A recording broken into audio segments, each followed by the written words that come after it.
Time to sound off, Husker Nation. This is your Real Red Reaction Show on Lincoln's KFOR. Call the show now at 402-489-1240.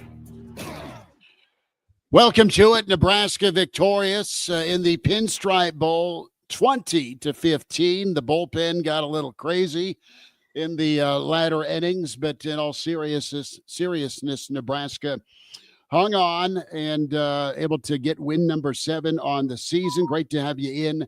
Real Red Reaction on KFOR, KFORnow.com.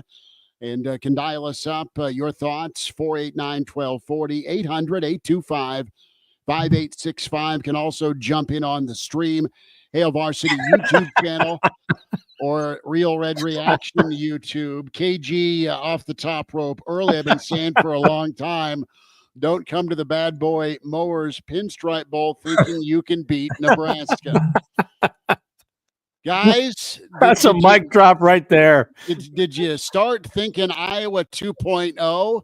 I had to call Dolman after the second fake and unleash a stream of F-bombs. Been screaming to Elijah about my dogs are scared. They're not scared of the fireworks that are going off in my neighborhood. Not that I cheer or anything, but maybe you get a little emotionally invested. And it didn't have to be 20-15. At least it was 20-15. Nebraska gets the win. And very apropos for Ramir Johnson, a guy that spent 6 years grinding in Lincoln to finish that 4th and 1 off. 4th and 1, he gets 11, power football from the smallest running back in the room. Let's go to the phone lines, and we're here on air 90 minutes. We'll go longer digitally if you want. And Rich kicks us off. Rich, thanks for calling. Welcome into Real Red Reaction, powered by Slim Chickens. Go ahead. Hey, everybody. Happy New Year. I'm glad they won. As I said, each of us have our own superstitions with the games. And I figured, I said, well, I won't watch it or listen to it, and maybe they win. I waited until about the last 7 minutes, turned the game on. They're up by 20. The other team had 2. And the next thing I look, I'm like, what happened? Where did 15 points come in at? So now I want to turn off the TV. I don't want to watch, but it's like I'm stuck. And I'm like, oh, come on, guys, please don't shoot yourself in the foot. And the other thing is, I don't know if it's just me, but it seemed like they were a little bit more aggressive this time. If they were, it's due to that New York City water. Like they say when you go to Mexico, do you drink the water? When you go to New York, do not drink the water, and don't bring none of that New York water back with you. You know, they need to detox from that New York City water once they get back here to being nice Midwestern people. But I'm so glad they won. Yeah. No, Rich, I appreciate it. We love the Subway story yesterday. It might have been a machete movie if Nebraska didn't come home from New York with a win, if they would have blown a 20-2 lead. But now I know. Rich, when you turned the game on is when it went south, but you somehow found a way to get it going. So, yeah, they got it handled. A lot to get into it. Rich, appreciate you tuning in, man. Thanks for the phone call. 489-1240, 489-1240 to get in. Your reaction to Nebraska doing it New York style. Funniest thing I just saw on Twitter is a still pic of Tony Soprano pointing to the ground. He's on a tirade saying, in this house, we will celebrate Ramir Johnson. So it was pretty good. And Rich mentioned the aggressiveness. I did want to get into that. That was a little bit of the Dana effect on that final drive. Nebraska needs to run some clock. It's 4-minute drill. What do they do on first down? The first play after you get the ball back up by 5, you go air it out. He was aggressive, thankfully. Yes. And Dylan Raiola showed some aggressiveness. Nebraska needed that in that moment. Do you like the late slide? I'm kind of with the commentators that I hate that quarterbacks can get rewarded for sliding so late. You feel for a defender in that moment. That's how the game's been legislated, though, for a couple years now, is if you go in and hit a quarterback while he's in the process of his slide, you're going to get the flag called. I'm not surprised to see the flag. You feel for the defender. But how about Dylan Raiola to get up and get in the defender's face a little bit and bring a little life to his team? Okay, I'm glad he was fired up. And the late slide's the late slide. But be composed. You could have easily gotten flagged, as wacky as the officiating got. And it wasn't an awfully officiated game. They just chose not to watch Vietnam reenactment when it came to hand-to-hand combat in the secondary. Fine. Don't put yourself in position getting in the dude's face, being a tough guy when you slid late. And then don't slide early because you don't want to get drilled 2 plays later on 3rd and 2. I mean, that drove me nuts. That absolutely drove me nuts where, all right, you got hit late. Okay, I'm going to get in this dude's face. And then 2 plays later, all you had to do was know where the sticks were, and you know that they're going to stop you about a half yard shy when you originally slide. I mean, figure it out. And Nebraska, well, thankfully, if you're a Nebraska fan, Boston College ran out of time. How do you allow 10 blocked? How do you allow 10 blocked punts in a season? That's horrible. But Nebraska got a life-infusing moment from Dylan Raiola when they needed it. We've talked so many times about Nebraska tightening up and choking in the tight moments. Can we celebrate for a moment that Nebraska's offense went out there and won the football game in a tight moment? Absolutely. I just don't like getting in the dude's face. I love it. It's what the team needed in that moment. There was fire on the offensive side of the ball after that. If you get flagged, it sucks. And we talk about it just burns more clock. I get it. But you didn't get flagged. You didn't get flagged. You get up in the face. You have the little scuffle on the field. The offense finds some life, and they go win the football game. It's what you needed in that moment. I'm not going to complain about Nebraska's offense going out there and winning the football game whenever they needed somebody to step up and make a play. Look, on the call on the slide, and yeah, he got up and showed a little bit of fire. They're not going to call that. What could have been called was the aftermath when his teammates came to back him up. And, there was a lot of pushing and shoving, and Nebraska was much more the aggressor in that scenario. Now, the whole game doesn't come down to that, down to that call, but it certainly was part of the drama of the moments that Nebraska fans have become all too familiar with.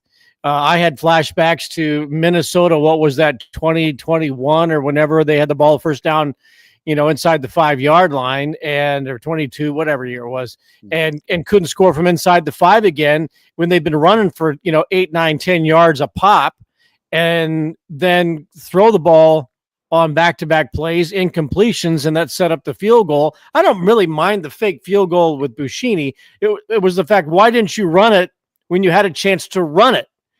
And instead you throw 2 passes. So that was a missed opportunity to really put the game away at that time. The thing that Raiola's got to get better at when choosing to slide, okay, on the play where there was a penalty, that was a good idea to slide. And yes, Nebraska probably benefited from the call. But the sliding before you pick up the first down is the same mistake he made at USC, which I believe cost them the game. At a time, even though it was in the first half, maybe even in the first quarter, Nebraska had the momentum. They're moving the football. He comes up short and doesn't learn his lesson in the bowl game. Great. Ramir Johnson made a great play and had a terrific day and goes out, with a storybook, finish for his long Nebraska career. And I think everybody loves Ramir Johnson, is very happy that he was able to put the game away the way that he did on that play. But Raiola has got to figure out, look, I know when I can slide, but I know when I got to dive. And if you dive forward for 2 more yards to get that first down and somebody piles on top of you, there's going to be a penalty there too. You're giving yourself up. Even if you're diving, you go on the ground, and if somebody, pile drives the quarterback, they're going to get a penalty. And if not, that's just part of the game of football. But he's got to know when to slide and when to dive. And he put him in a precarious situation by not learning his lesson at USC. Let's go to the phone lines. Bob with us on Real Red Reaction, KFOR, KFORnow.com. We're powered by Slim Chickens, 14th and Pine Lake, 84th at Old Cheney. Bob, what do you say? I say finally. I about am not right. going to criticize. I am not going to criticize or critique this game today because after all, it was 2016 when we won the last bowl. Well, That's you're just going to years. be happy and take it. I get it. Yes, because no game's going to be perfect, and just I mean, for 8 years, up until this year, in 2016, on at the last win, we looked at loss after loss. In fact, we didn't even go to a bowl until this year after 2016. And so, to criticize and critique and grumble and gripe today, I don't have it in me to do that because I think it's more. The most important thing is, in spite of any mistakes and whatever, and I'd listen to the game. I could gripe and grumble if I wanted to, but my joy is in the fact that we won the game. It was nice. And it's a bowl game at that. For crying out loud, it's time to be happy. Exactly. Amen. And you did it with, I mean, how many guys on the defensive side of the ball that got snaps last year are in the portal now? You're doing it with I know it's a guy that was around last year, but a new defensive coordinator, an offensive coordinator that took over in November. It's not like there weren't hurdles for this football team in going and getting a win in New York City today. Yeah, did Boston College have some hurdles as well with some of their players opting out? Yes, that's the reality of bowl season, but Nebraska overcame hurdles. They went out there and won the football game today, and they finished with the first winning season in, 9 years? I got to go back to the 8 years. 2016 was the last time. 2016. Bob, enjoy. You having a peanut butter cracker? Oh yeah. Listen, everybody, why don't you just be quiet and enjoy the victory? That's my suggestion. All right. I don't think anybody's complaining about it. We're just talking about one specific. I was complaining about Dylan's actions after the flag. Well, it's one moment in the game that was critical. There's no question. But look, I wrote in my notes on this. I think Nebraska's tempo offensively is a great look into what the future could be. I thought the way the offense operated consistently with a certain tempo, not with a rushed tempo, not when they felt, we got to do it. I just thought the way that they were efficiently operating from the start of the game to the end of the game was very impressive. And that shows me that the bold preparation with having Dana Holgerson now around for over a month, and to get those 15 practices or so in and to understand how the offense is supposed to operate, I think it's a great foretelling for what there could be in 2025. So I think that's a real positive. I thought the defense, if that's the way it's going to be under John Butler, okay, this is not a complaint. This is an observation. Nebraska didn't tackle all that well. And maybe that's because they have not had a regular season game since the end of November. Okay, so maybe the tackling was a little bit off just because they haven't been in game mode week after week. But I thought the aggressiveness of the defensive scheme was really impressive. And not that Nebraska wasn't aggressive under Tony White. Every defense is aggressive. When people ask defensive coordinators, well, do you expect your defense to be aggressive? Every defense is aggressive. But I thought the way Nebraska attacked was a little more purposeful. And I thought the secondary played reasonably well. Now, they weren't playing a very good football team. Okay. I thought BC was disinterested. And if that's as good as they are, then so be it. Bill O'Brien's got some work to do. Yeah, Nebraska's got some special teams issues that have not resolved themselves.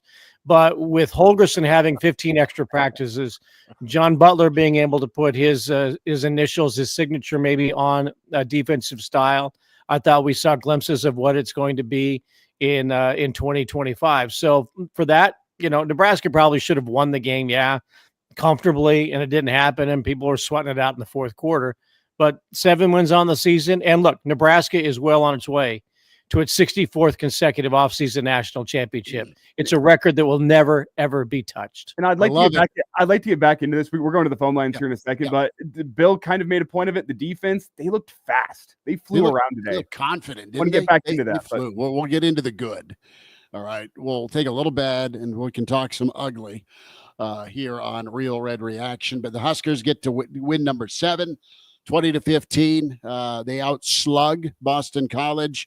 Tyler's with us here on Real Red Reaction, powered by Slim Chickens. Tyler, thanks for hanging tight. Go for it.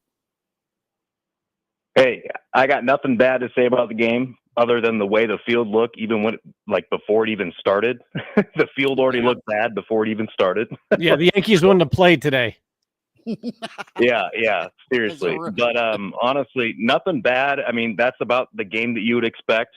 But what I would say is when Raiola got up after he got hit on that play when he slid, I think that's what we need to look forward to in 2025. I think that is exactly what is going to happen in 2025 is we're going to have that grit. And that's what I love about everything about the team that we just had today in that game. So thanks, guys. Love it. Appreciate it, Tyler. No, the fire was, you're right. Absolutely right, Elijah. In that moment, fire the team up, but just be more poised.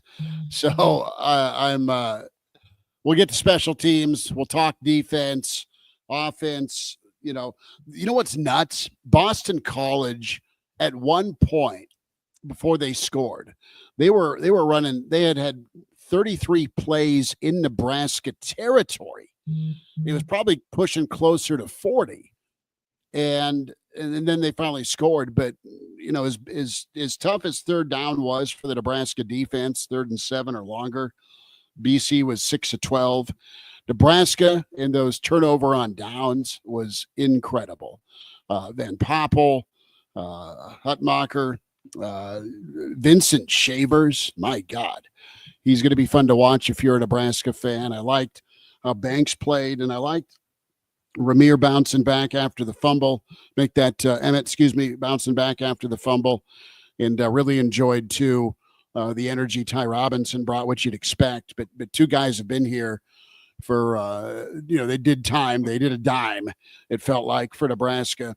With Ty Robinson, Ramir Johnson, they helped bring it home today. 489. Go ahead. 489-1240. 489-1240, 800-825-5865. Chris Schmidt, Elijah Herbal, Bill Dolman with you. I didn't even spit our names out. We just kind of jumped into it. People know from now. They know us. We're all friends. We're all friends here. Hey, I in a moment. I think Ty Robinson is an example for other college football players out there who when they opt out. I think Ty Robinson made himself some more money today. Mm-hmm. If just by, I think the character saying, look, I want to finish this thing out with my team. And he said that a lot. I think his character last year when he said, I want to come back this year. And I don't know how much he improved his draft stock from last year to this year, maybe from a day 3 guy to a day 2 guy. And that's probably significant. But I think for him to, for any team out there thinking, okay, we really want to know what the character of the guy is, because that's kind of important. He wants to play in the game, finish it out with his teammates. That says something about him. He wanted to play as much as he possibly could today. That says something about him. And then he played well today. He did play. So if you're thinking, am I going to help my draft stock better by doing measurables when scouts come to my campus and they're going to measure my body fat and my vertical jump and my agility run? Or can I impress scouts more by playing with my team and playing well in a game that, quite frankly, doesn't mean a whole lot in the grand scheme of things in the world of college football? It certainly does to Nebraska football. You feel better about the season. Absolutely, you do. I would rather, if I'm wanting to draft a guy and invest in him, I would want somebody who's going to show high character, go balls out for his team in his final opportunity. And then when he's on the stage, he plays well. And I thought Ty Robinson, I thought Nash Hutmacher, Hutmaker played well today. So those guys did themselves good by playing in the game. And so all those who opt out say, oh, I'm just going to wait till measurable day on campus, and then maybe I'll look good at the combine. I think what you do in a bowl game, in a game like this, I think Ty Robinson just capped off his career like Ramir Johnson in a way that, should be honored by Nebraska football fans and paid off on draft day, whichever day it might be. Thomas with us here on Real Red Reaction, KFOR, KFORnow.com. We're powered by Slim Chickens. Thomas, thanks for hanging. Hey, Mom. You're on, Thomas. Go for it, bud. All right. Hey, I had a question. Wanted to touch base earlier. You guys had mentioned that we're heading into a national championship off season. I just wanted to clear the air on what you guys meant by that. We win the offseason every year and have since Nebraska won the Gotham Bowl in 1962. Nobody does the offseason better than Nebraska football and Nebraska football fans. And I challenge any team, any school in the country to beat us in the offseason conversation. Nobody. Talking headlines. Who's got it better than us in the offseason? Nobody. I don't know. I mean, Colorado had us beat with their heights going into this season. Nope, not a chance. We beat ourselves. I don't know. I think nobody beats us in the offseason. Hyping up our team. I don't know. 64 consecutive offseason national championships. Oh, no, dude. We got told this whole past offseason we're going to the playoffs. We got Raiola. That's what we're saying. And then look what happened. See? We won the offseason. You are understanding what the offseason championship means.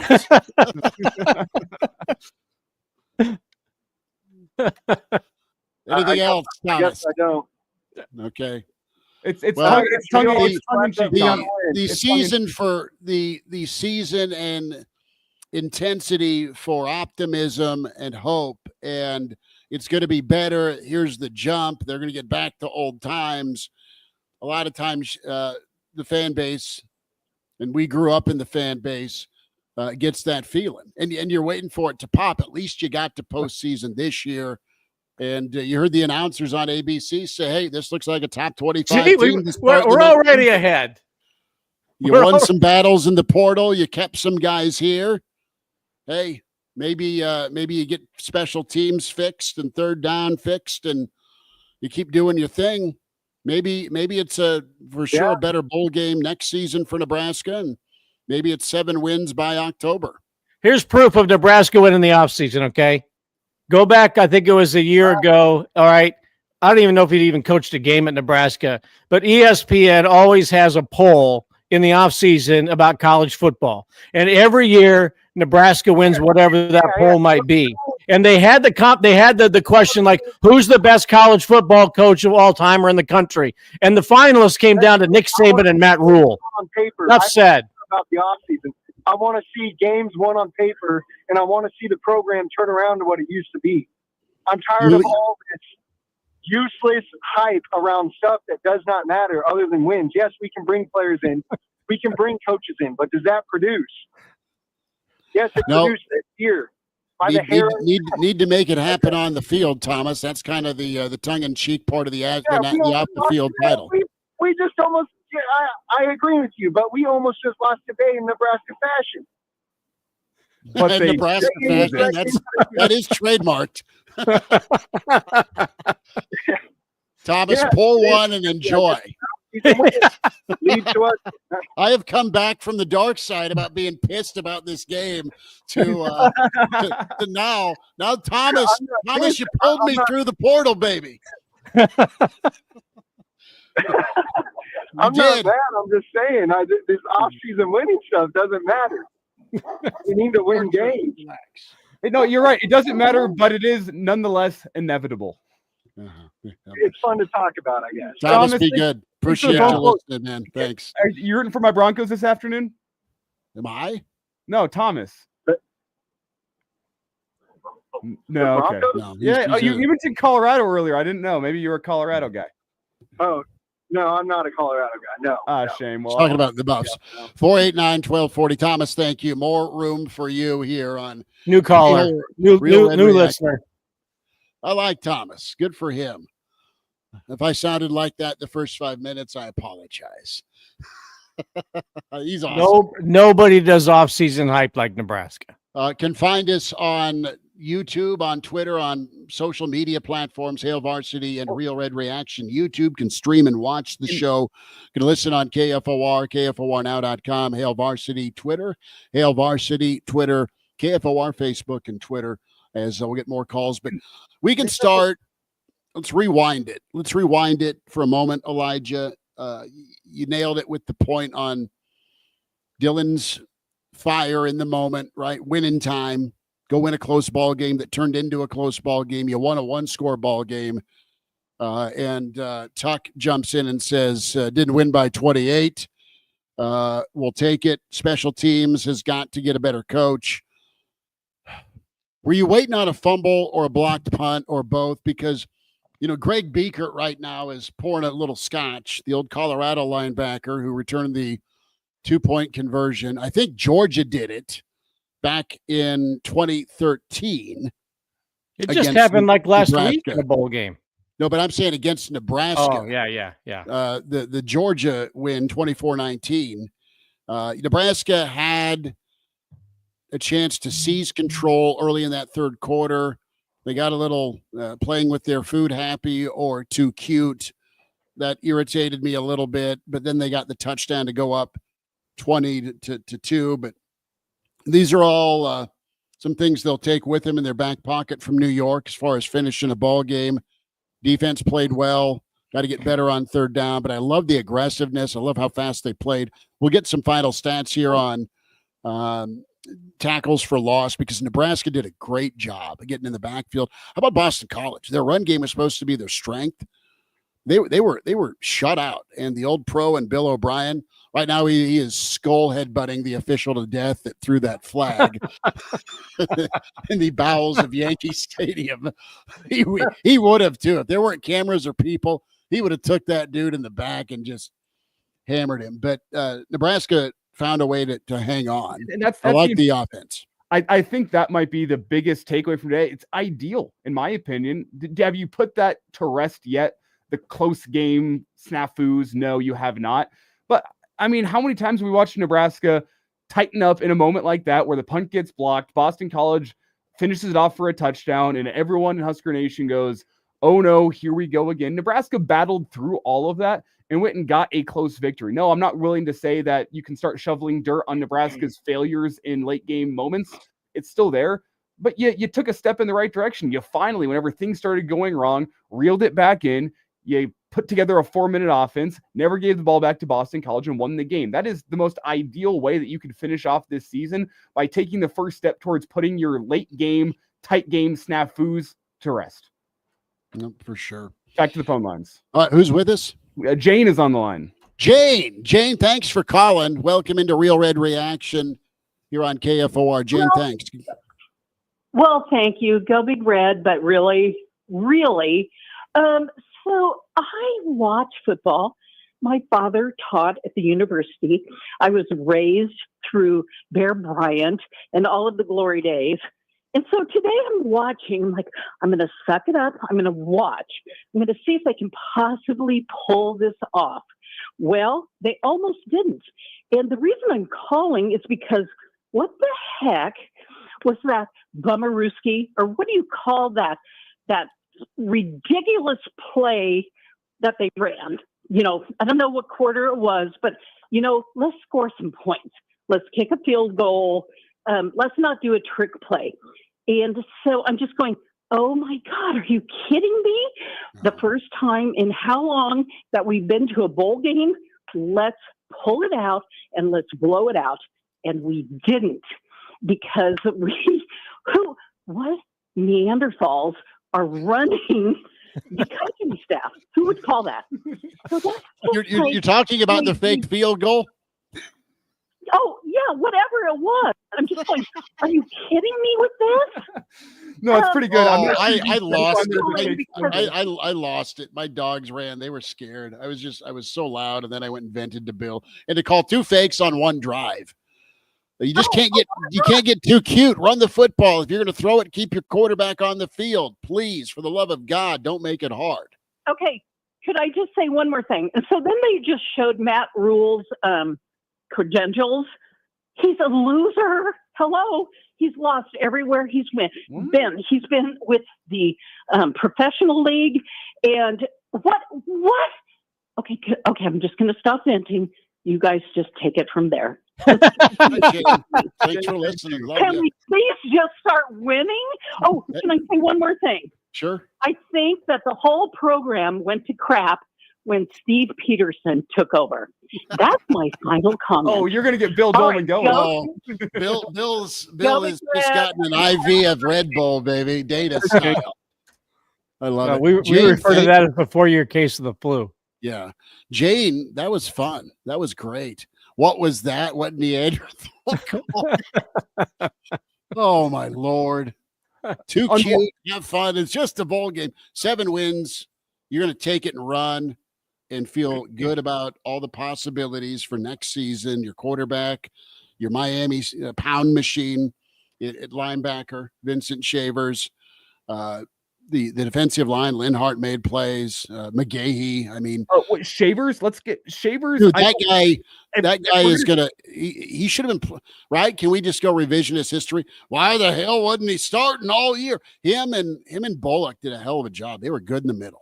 Yeah, and Vincent Shavers, I think you look at McCullough as well coming in from Oklahoma. That is what the future of this defense is supposed to look like. Fast, physical hit stickers. And that's what those two are, and they're going to be in the linebacker core for you. And if there's like something to sell this offseason that we saw today, it is Vincent Shavers and what his growth can be as a Husker. That is a man that is going to sell. He's going to sell Kool-Aid by the gallons this offseason because of what he showed today. And I think with good reason. We've been told by this coaching staff how excited they are about Vincent Shavers, McGahee as well. They both flashed today. You saw the athleticism that they put on the field, and that's what the vision of this Husker defense is going to be moving forward. It's guys that fly around, that are fast, that are quick to the ball. Shavers, as Mike Moore chimes in and says here in the stream, is a dude. Oh, you got a dude, which is nice. Bill and Elijah. 489-1240, Real Red Reaction. An hour left on KFOR, KFORnow.com for you to get in. We'll go digital as well on Hail Varsity and Real Red Reaction YouTube. We'll get to more of your stream comments on this ball game. But how do you feel moving forward? Is it a situation where the PTSD's kicked in and you're relieved this thing got over and you won? Yes. Or did you like some of the bits and pieces we're talking about? Right. I mean, I thought Dana was really good. We talked about it a little bit with getting the running backs out of the backfield, some of those easy throws, those rail throws that Nebraska was able to get their last touchdown on. It was pretty well done by Nebraska. Not perfect. It never is. Football's a tough game, but no, they ran the football. They were aggressive when they needed to be. For the most part, protection was all right, except for that interception.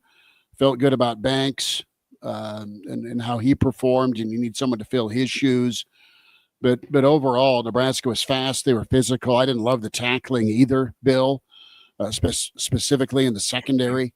But you can presumably get that cleaned up. For your two coordinators, pretty good showing here in postseason, right? So you'll take it and be happy with a 20-15 win and win number 7 on the year. Yeah, and as you talk about the coordinators, one thing that we harped on this show, on our other show, the Average Joe Sports Show, on Hail Varsity Radio, we harped on it a lot. Nebraska's inability to beat press man coverage. Boston College was running a whole bunch of man today, and what did Dana Holgorsen do? He pulled out the mesh concepts, and they worked very, very well today. Nebraska pulled it out. It felt like almost every single third down when they needed to. Boston College went man. Nebraska went mesh. Nebraska had an open guy over the middle of the field, and it was a first down. That was a fantastic piece of development from Nebraska's offensive coordinator. Dana Holgorsen did really well there. We complained about that all year long. Dana figured out the solution. He got guys open against man coverage, and that's a hat tip to him. Also, tight end usage. Loved it. Loved it. They got Fedoni the ball 3 times. I love that third down deep in your own end where they throw it short. Not a fan of it, but Lindenmeyer went bulldozer and got the first down on his own. Broke a tackle. Showed some weight room, which was nice. And then, of course, the tight end delay. I love that. Michigan ran that to death on you in 20, what was that, 2019, 2021? I don't know. The night game against Michigan where you're almost there. 2021. 2021. They ran that damn tight end delay to death on you. I love the fact that Dana had that out. He knew what he was doing, and I know he's supposed to, but it looked like it, right? I mean, you had a heck of a good game plan on offense. And you know what, Boston, it's a teeter-totter for me, man, because this thing could have been a 35 rip, Bill. When we talk about points left on the field, it's also, okay, you let them hang around and you found a way to kind of shut it down. You finished with your 4-minute offense. That was good. Defense made some plays. I mean, defense set up the offense's final score, a short field with that Bullock blitz and strip sack. So it was nice. You lose the turnover battle 2-1, and they got no points off turnovers on you. They were 0 for 4 on fourth down, a couple of times inside the 10, which was nuts. And then you got quite a few splash plays as well. I mean, you had a couple big gainers through the air. You got to work on the accuracy downfield, right? That's been a thing moving forward. But you got some big runs in the from the ground. Offensive line was good. Kevin, going to be with us here on Real Red Reaction, 489-1240 here on KFOR, KFORnow.com. Kevin, thanks for calling. Go for it. Hey, guys. This is Kevin from Texas. Great win. And I have a take here, but I just need to tell you, I did not open the refrigerator door until 2 minutes left in the ball game. So kind of calm and reserved today.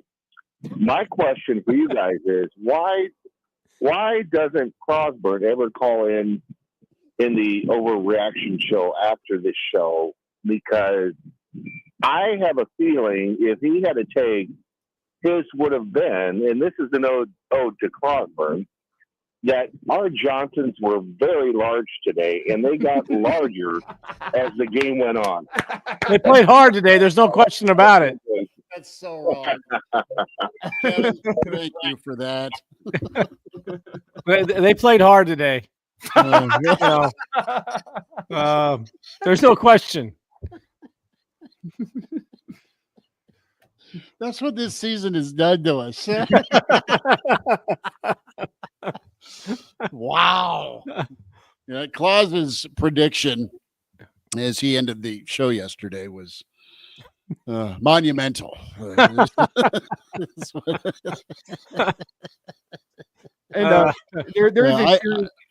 I have not had a beer either. I've just had water. I promise. I've just had water today, but good for Kevin resisting the urge to run to the fridge, especially in that fourth quarter. And there is a serious note to make about the Johnsons. This comes from Matt Rule's post-game presser. Ramir wins the MVP in front of the hometown crowd. And Matt Rule shared in his post-game presser that Ramir actually lost his mother back in November. Ramir kind of kept it to himself. Emmett Johnson was the only person that he told. He went home briefly during the final bye week, but didn't want to be a distraction. So he kind of compartmentalized that and kept going back to work. That is something that is just stand up special. What else was cool? Not only his devotion to his team in this portal and transfer era, but his ability to put team first in this era is awesome. The second part was the Harlem youth football and youth center he grew up with after school. They were in the stands watching one of their dudes score a touchdown and then end it for him, which was really, really cool. You got to love that. That's a great story and a tough story also. I mean, to hear that. But I think over the time that Ramir Johnson has been at Nebraska and all that he has gone through and to stick it through to the very end and to have a day like he had today, that's just going to add to, the legend of a guy at Nebraska that people will love forever, even though he may not have had big stats. But I think he'll leave a legacy that people will think fondly on.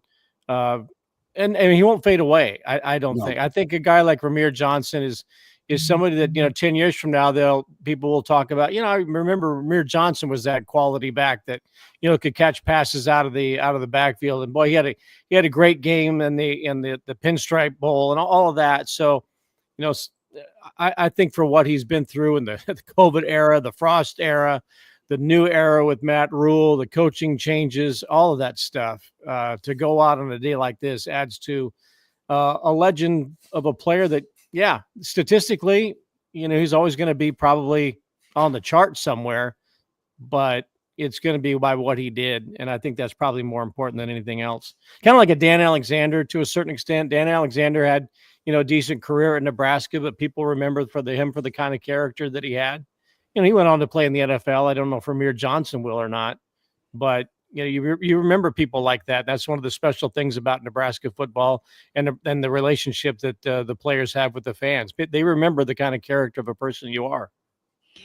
489-1240, 489-1240. Get in here. Reaction to Nebraska winning a bowl game for the first time in, the Foster Farms era. I think 2015 was the year. You get to a bowl game, you make it count, you get the win, you get win 7, and you're off and running to 2025. 489-1240 with Real Red Reaction, powered by Slim Chickens. And can find both locations, 14th and Pine Lake, 84th and Old Cheney. Can eat your feelings. Do it happily this time. You might need a wing or 2 or 7, maybe some dessert to celebrate. Get to Slim Chickens today. Big thanks to those great folks for being part of Real Red Reaction this season and powering that. You can stream also KFORnow.com. A quick timeout. We'll get to more of your comments, more of your stream comments. Tim chimes in here and says, got to love Ramir and his effort for sure. Nebraska found a way to hang tight. Wrestling Oranges is in. Captain is in here as well. Black Hills Brennan says, what's up? Also have Roger checking in. Brian Snitley, part of the Boulder Peace Treaty. Well done there, Snitley, on the pork belly burnt ends. He sent that picture. Richard is here as well. A timeout. Gray Woman 79 is here as well. We'll get to more of your comments, more of your calls, more from us here. Chris Schmidt, Elijah Herbal, Bill Dolman, and we'll hear from Matt Rule. Quick timeout. More Real Red Reaction continues here on KFOR.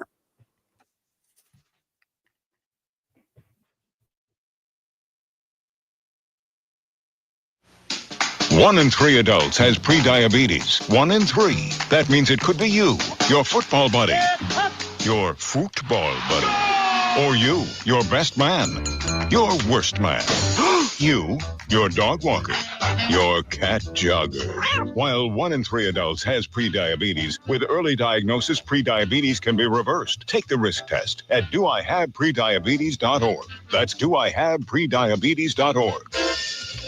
Wait, did they just say 1 in 3 adults has prediabetes? That's 33.33333% of adults. That means it could be me, my boss, or my boss's boss, or me, my favorite sister, or my other sister. That's 7 members of my 21-person romantic book club. Wait, the 1 in 3 could be me, my karaoke partner Carol, or my karaoke enemy Jeff. I'm going to take the risk test at doihaveprediabetes.org. Brought to you by the Ad Council and its Prediabetes Awareness Partners. Hello, I'm Jose Hernandez, and I have been using a wheelchair since my accident in 1995. My name is Andrea Delzal, and I've been using a wheelchair since I was 5 years old. I guess if I had one message for the general public, it would be that I appreciate your help. But please, ask first. Yeah. A lot of people don't realize that I've actually got everything under control. I think people get nervous. They don't know how to act, so they pretend I'm not there. What probably bothers me the most is when waiters talk to my companion and not directly to me. I think everyone with a disability can relate to that parking spot problem. We know you're just parking in that disabled spot for a second, but please, don't. We're just looking for the same respect and consideration as everyone else. The United Spinal Association is dedicated to enhancing the quality of life of people living with spinal cord injuries and disorders. Download our disability etiquette booklet at unitedspinal.org. Equal opportunity, especially in the workforce, is the cornerstone of the American dream. Being employed gives us the confidence to be financially independent. There's real meaning in supporting ourselves and those we care about. We feel respected, useful, even empowered to become leaders. But what if you were one of the 6.5 million people in the U.S. with an intellectual or developmental difference, such as autism?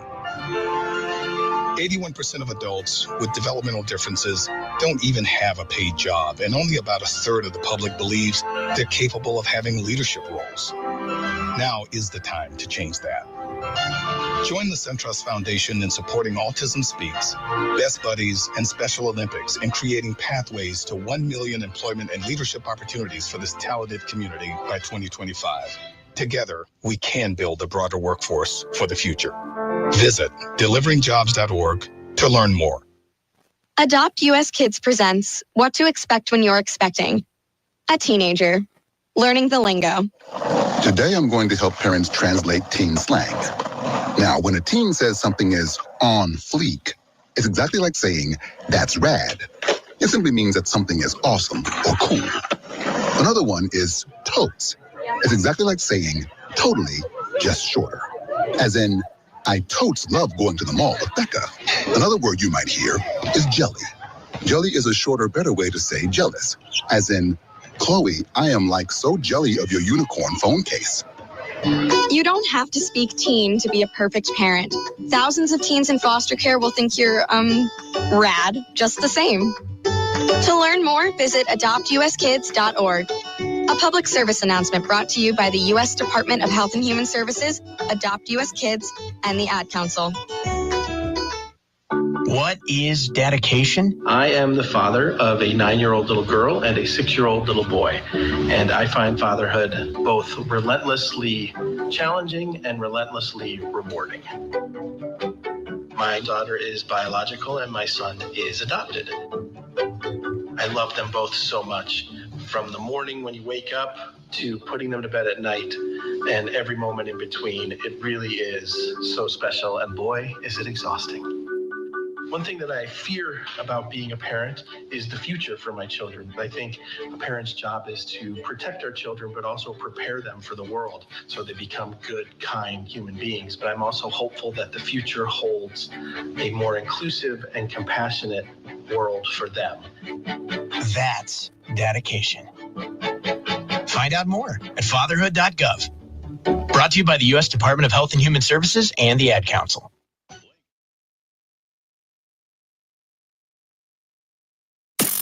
This is the Real Red Reaction Show.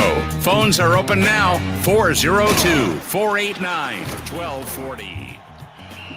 All right, quick time out there. We're back with you here on KFOR, KFORnow.com. Real Red Reaction. Chris Schmidt, Elijah Herbal, Bill Dolman with you as we're powered by Slim Chickens. 489-1240 to get in. 800-825-5865. And more of your comments. Cliff in Florida. Cliff, good to have you. Says, we created a one-score game, and we finally won a one-score game. You have Freya checks in. I know where Nebraska has been, and I know this isn't where we want to be, but there is absolutely something special building here. And it couldn't be more exciting. Steven checks in, says this game isn't close if it wasn't for the special team blunders. Absolutely ridiculous. The biggest one was the fake field goal when you're inside the 5. Take the damn points. Totally agree. And Mitch Sherman, our friend, tweeting this out from Rules post-game presser. Believe the quote is complete overhaul, Elijah and Bill, when it comes to special teams. That will be addressed. Yeah, is that the only change that'll be made? When you've got, I'm sure there'll be if Satterfield's still going to be around, there'll be a massive restructuring, I would assume, of his contract as well. It's possible that he stays, and maybe there's a change in special teams. I'm not saying there will be.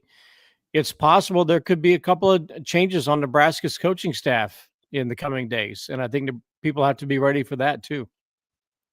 Well, and I think, your job's to produce and get the kids to produce. And your new offensive coordinator through 4 games seems to be doing that. defensive coordinator was game one for Butler, but Nebraska played well and fast. Need to tackle a little bit better, but overall, you got to love it. I mean, I like the aggressiveness. Game Dog nailed Hey, it. Real quick. Go When ahead.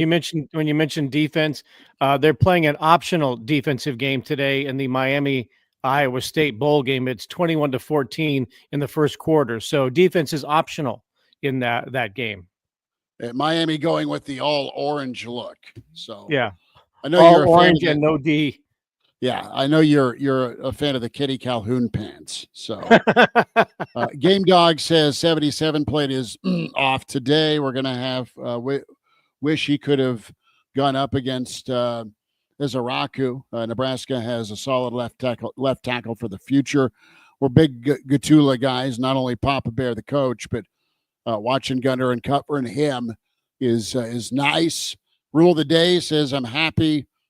Bright future ahead. C. Garcia is in. It says, holy crap, we Nebraska fans are toxic. I'll tell you what, you have really good upside with quarterback and linebacker right now, a couple of freshmen you like for sure. Also, Justin O'Boot is in. You have Brian checking in as well, 489-1240. MTD32 is right. Donovan Jones played well, did really nice work in the secondary. And also hat tip to Caleb Benning making his first career tackle as a Husker in that fourth quarter. I've been doing some research here in the studio, and this feels significant, so I'm going to share. In the past 5 years, not 5 seasons, past 5 years calendar point of view, so dating back to December 2019, Nebraska's win over Boston College was only their second victory with a winning margin less than 7 points. That was the only other time they did that was October 7th, 2022, when they beat Rutgers 14-13. Before that, you have to go all the way back to September 2019, whenever they beat Illinois by a final score of 42-38. So Boston College today, Rutgers back in 2022, and then Illinois in 2019 are the last 3 times that Nebraska got a victory with a winning margin less than 7 points. That's why I said earlier in the show, I think it was important the way this game ended for Nebraska.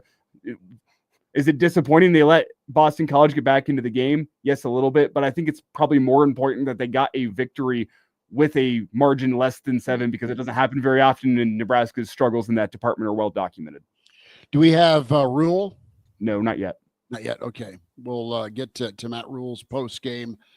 Take more of your calls at 489-1240. Ramir, the offensive MVP. Got to love that for him. The game plan offensively was to mix in the run and the pass, use some of the tight ends, get Banks the football. So as we kind of look towards next season and what pieces are back defensively, you got to like a lot of the guys that are here, and you presume will stay. You got some practice time in to keep the development. You're going to lose your right tackle. You're going to lose your center.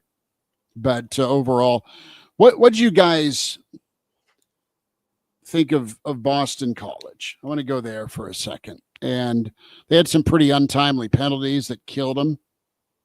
And what the hell was up with just kidding. Let's have a makeup call for the late slide. As after the penalty, you have a body slam that Hulk Hogan would have been proud of on a Nebraska player. Flag was thrown, personal foul, unnecessary roughness, automatic first down. They didn't want to end the game that way. They picked the flag up. What do you guys think of the Zebras? Oh, they were horrible both ways. Let's be honest about that. I don't think they advantaged either team because they were so bad both ways. They canceled it out. That fumble that Nebraska recovered definitely looked like a forward pass, right? Is that just me? No. Yeah, that arm was moving forward. No, I didn't think so. Yeah, the reason his arm was moving forward because his soul was leaving his body off the hit. That's still a forward pass. No, it's the arm was moving forward. Yeah, it looked like to me like he had control of the ball in his hand. The arm was moving forward. No, bad. No, I disagree with you on that one. There's no way he's throwing the ball. He got hit, and his arm came forward with his that's body. still a forward pass. It's You not a understand that's still throwing. a force. It's not a throwing motion. Yes, it is. No. You can dive into the rule book all you want. It's. I think it should be a fumble. I don't think he had any idea where that pass was going, but it's still nonetheless a pass. There wasn't. No, I'm willing to say that Braille probably should have that should have not been a penalty when he got hit. I initially thought it was a pass, but when I saw it, I'm with Schmitty. I think the hit, the leverage on the hit forced the arm, and the ball wasn't in the hand when it was going forward. So I think that was a legitimate. I think that was a legitimate fumble. I still don't think officials have any idea of what interference is. No. The hand fighting. There was a time when Banks got completely turned around, and I think I don't know if he made the catch or not, but the guys grabbed him, and there's no offensive pass. And that was a play where Nebraska got called for hands in the face. Yeah, that should have been offsetting offsetting penalties.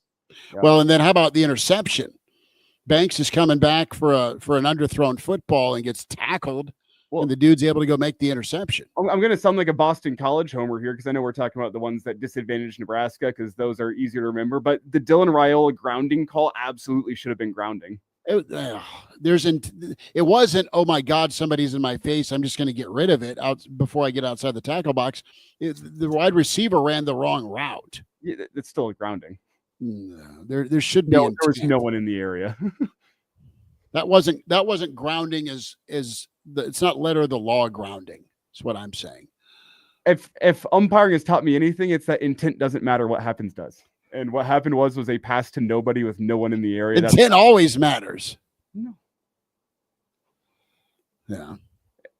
B-Rant saying I need to get over Dylan. Look, they won. He played well. Yeah. Vogel made a really good point on the weekend edition this morning of Hail Varsity. I got to give Vogel a shout out. When it comes to 31 pass attempts, just one interception, 74% completion percentage. Quickly, we have a text in from Bill Hook saying, I'm a hater. So, yeah, I just think the refs are really bad both ways, and neither fan base can really complain because both teams were advantaged and disadvantaged big time on multiple moments throughout the game. So, has there been a football game while you win when you give up a blocked punt and a blocked extra point for 2 points and you lose the turnover margin? Statistically improbable, isn't it? I'm just asking out loud. It's a credit to the Husker defense. They played really well all day long. At times they were a little bend but don't break. It helps that with those conditions, no one wanted to kick a field goal. But the Husker defense did a great job. Was it four turnover on downs that they forced? Yep, which doesn't go in the stat book as a turnover, but it kind of is the same thing. And it's a momentum killer too. Yeah. I'll say this about Nebraska. This thing a couple of times in the ball game shifted heavily towards Boston College with momentum. Not only did they make a play, and get a special teams play on for BC or got the football back on a fumble, right, or on interception, but immediately they got a big play on third down and long. I mean, we're talking massive plays. We're talking a 50-yarder and then another 22-yarder, right? So you want to talk about going up against the ropes real quick, Nebraska defensively after a sudden change or after a kind of a draining play where you don't get a conversion or you have a special teams mishap. Nebraska found a way to bounce back, and they took it back with going back to work on offense. So I thought there were some pretty good responses on offense when it looked like things could have tilted and Boston College could have gathered and gained some momentum. I'll say that. That's one thing. When it became a tight game, Nebraska responded. Hey, Nebraska beat a team it should have beaten. They covered. And they covered. I was not overly impressed with Boston College, and maybe they just didn't come to the game with a ton of motivation. I don't know. That was the late opt out that they had, and then they lose their offensive lineman. But I saw them at the beginning of the season when they beat Florida State, and how good of a win is that? That remains to be seen. And they had tumult with their quarterback situation with a guy who was the starter. Then he leaves in mid-year, takes his ball and goes home. Boston College asks for it back and still tells him to get lost. look, did they deserve to be in a bowl game? Yeah, just like Nebraska deserved to be in one. But Nebraska was, I think, clearly the better team in all facets. Well, shouldn't say all facets, I guess. Special teams. But they missed a field goal too. There weren't many special teams plays made by BC. They, other than blocking Nebraska's kicks, but Nebraska beat the team they should have beaten and probably should have done so a little bit more handily. But like everybody's saying, be happy with the win, 7 wins on the season, and set yourself up for a nice 2025, which I think they did. I go back to what I said earlier. I think we saw indications of a couple of solid weeks of practice with Dana Holgerson implementing what he wants to do and what it's going to look like, more so than having to do so in a way that is, and there's 2 Miami players fighting on the sidelines between each other. That's good to see. Is there a machete? And then, defensively, John Butler, it's a good day out of the gate. He has some great young players to work with. And I think we saw Nebraska's depth chart come out last week or so when we were all like going, wow, look at the young players that they've got listed on their 2 and 3 deep. And we saw a lot of those young players. And I think we all knew Shavers was pretty special when the season began. Mm-hmm. And then when Butler gave up his single-digit number, and it was Shavers who, started wearing it, he lived up to that single-digit billing. And people are saying Nebraska is going to have to pony up for him. I agree with that. If that's the way it's going to be, you're going to have to do whatever you can to make sure that Florida connection stays in the fold. Willis McGahee played really well and has, for the last probably second half of the season, he's emerged as a guy who's going to be a real threat. So, you're going to have to do whatever you can to keep guys from wanting to go back home to South Florida because they're making a real impact at Nebraska. I'll tell you this, too. And McGahee is somebody that passed Princewell up on the depth chart, kept working hard, really emerged. I mean, his production, while limited with snaps, has been very impactful when it comes to hurries, getting after the quarterback, strip sacks. Had one against Ohio State. I mean, he's ball player, and you would think that with Dad's background, you were going to get a ball player, but to pull those guys between Barney, Shavers, and McGahee out of Miami was incredible, and keep those dudes coming, man. And McGahee was he committed early. I know, and stayed with Nebraska for a really long time. Barney, as I recall, went kind of down to the wire before signing day, which of course now means nothing. But McGahee, when he committed, he stuck with it for a long time, which was really impressive. And Shavers was also a last second get too. And Shavers, if I'm going to go back in time, and one guy who I think is one of Nebraska's all-time great defensive players, and you've heard me say this before, is Terrell Farley. Mm-hmm. And there's a whole lot of speed and attack and hit that Terrell Farley had. He may not have always lined up in the right place, but he got to where he needed to be faster than anybody else and was a game wrecker. And I see Vincent Shavers being a game wrecker in that mold. And, Terrell had some issues, gotten his life in order, Nebraska Hall of Fame member, and deservedly so. He was one of my favorite defensive players to watch back in the day, and Vincent Shavers is one of my favorite players to watch now. And hopefully Nebraska can keep him around for another 2 years. That'll be big for sure to keep him in check here. In check with checks. Yes, that's what I mean by in check. For sure. We'll hear from Matt Rule coming up. Nebraska able to get the win, and more. Oh no, Reverend Rule has checked in the stream. Says, hey, Coach Foley, glad I found you. Dana wants to meet you in the alley. Man, bring the boxing gloves. Got to edit that a little bit, Reverend. So away we go. Many don't know what to do with themselves with a win, as Nebraska is able to make it happen. Wow, got a close one. Hey, Matthew's asking where Mark is at. Is he ignored? I sent him the link, so I don't know. Kranak's celebrating. He's probably blowing up half of his illegal fireworks in his backyard. He's having a good time. Any fireworks in your neighborhood, Elijah?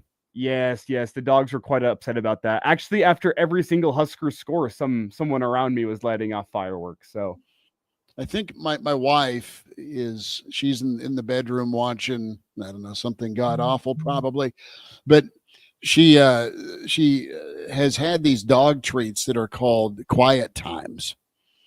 And the quiet times have a little THC in them. And as we can look at Sterling, and we can look at Cheech and Chong are laid out right now. Oh, they are. The Gertie too.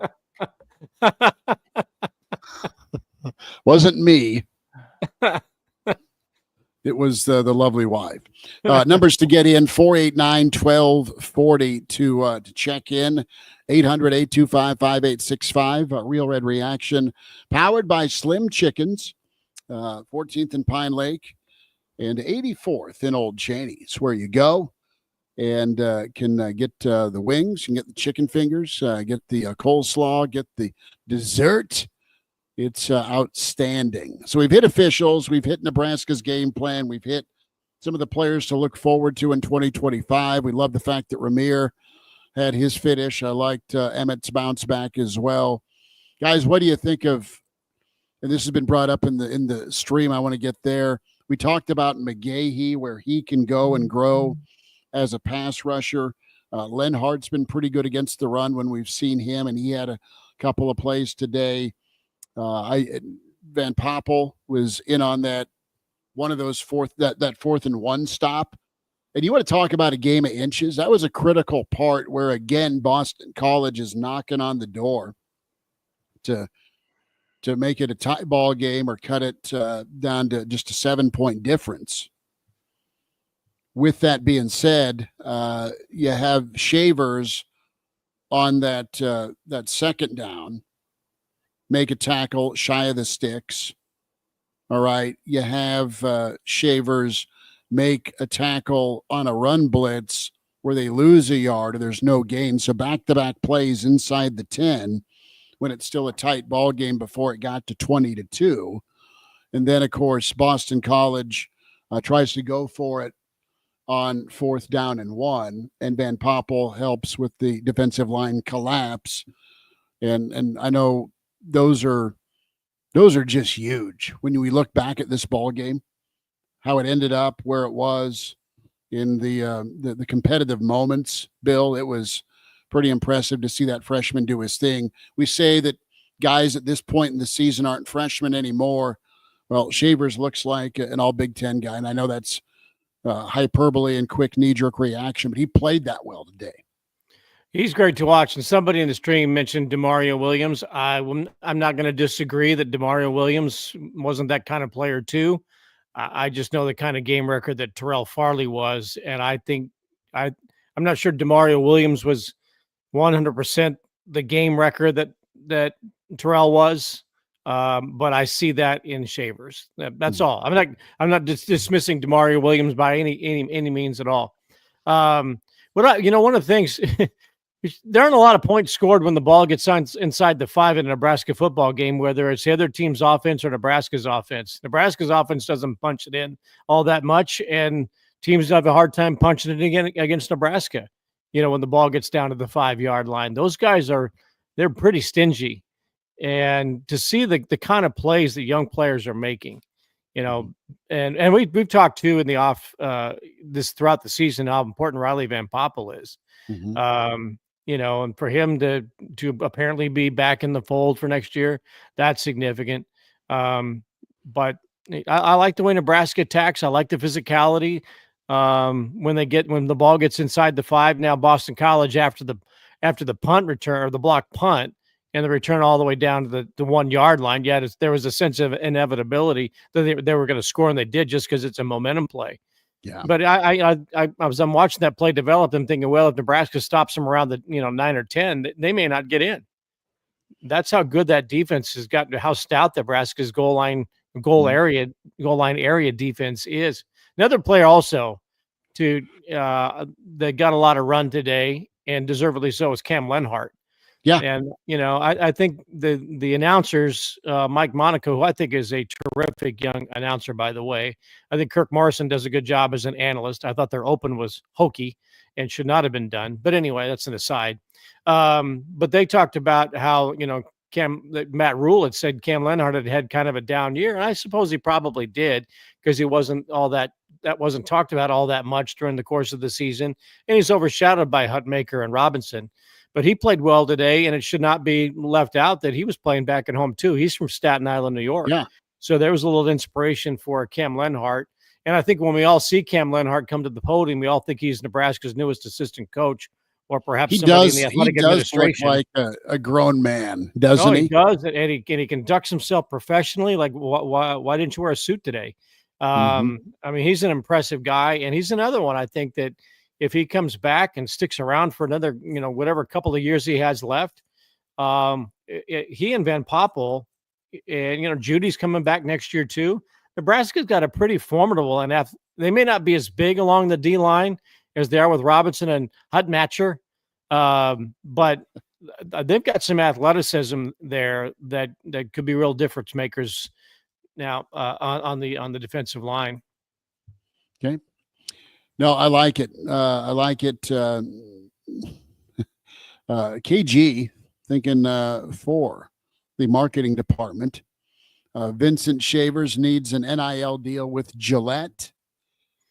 Game Dog, good call to your point, Bill, on the Demario Williams. We're big Demario Williams guys, big Terrell Farley guys. So I like that. Elijah, what's the update, partner? We have Matt Rule's audio. I think we'll need to take a quick break so I can do just a slight little bit of editing, make sure it sounds good on radio, and then we can come back and play Matt Rule's audio. Right. Quick timeout. We'll hear from Matt Rule in a moment. Big thanks to you for spending time with us on KFOR, KFORnow.com. Real Red Reaction, powered by Slim Chickens. Get your feelings eaten, not beaten. Day to celebrate, right? As you can get to 14th and Pine Lake, 84th and Old Cheney, and get all the chicken you want, all the desserts you want. Some of that sweet hay is pretty glorious. And we'll hear from Matt Rule when we come back. Real Red Reaction, powered by Slim Chickens.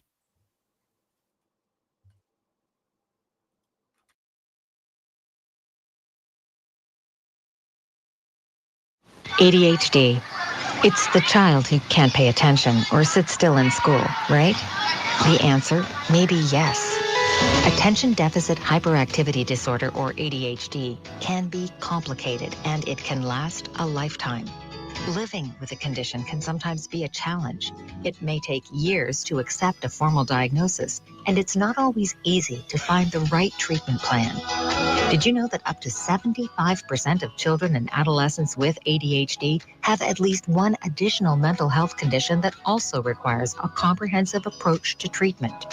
ADHD guidelines were recently updated to reflect the need to screen for associated disorders.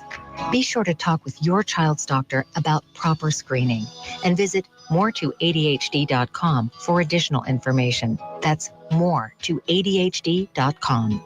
This message has been brought to you in partnership with ADA, ACO, and CHAD. This may sound like a typical high school basketball game being played on a Friday night in Nebraska. In fact, it's a crash course in cooperation and teamwork. It's a test of dedication, determination, and drive. It's character development in action. If you think high school sports are only about competition, think about this. High school sports can play a critical role in a student's overall education. In fact, studies show that students who participate in school sports are more likely to enjoy greater levels of achievement in their academic lives. At the same time, playing sports helps teach lessons not covered in the classroom.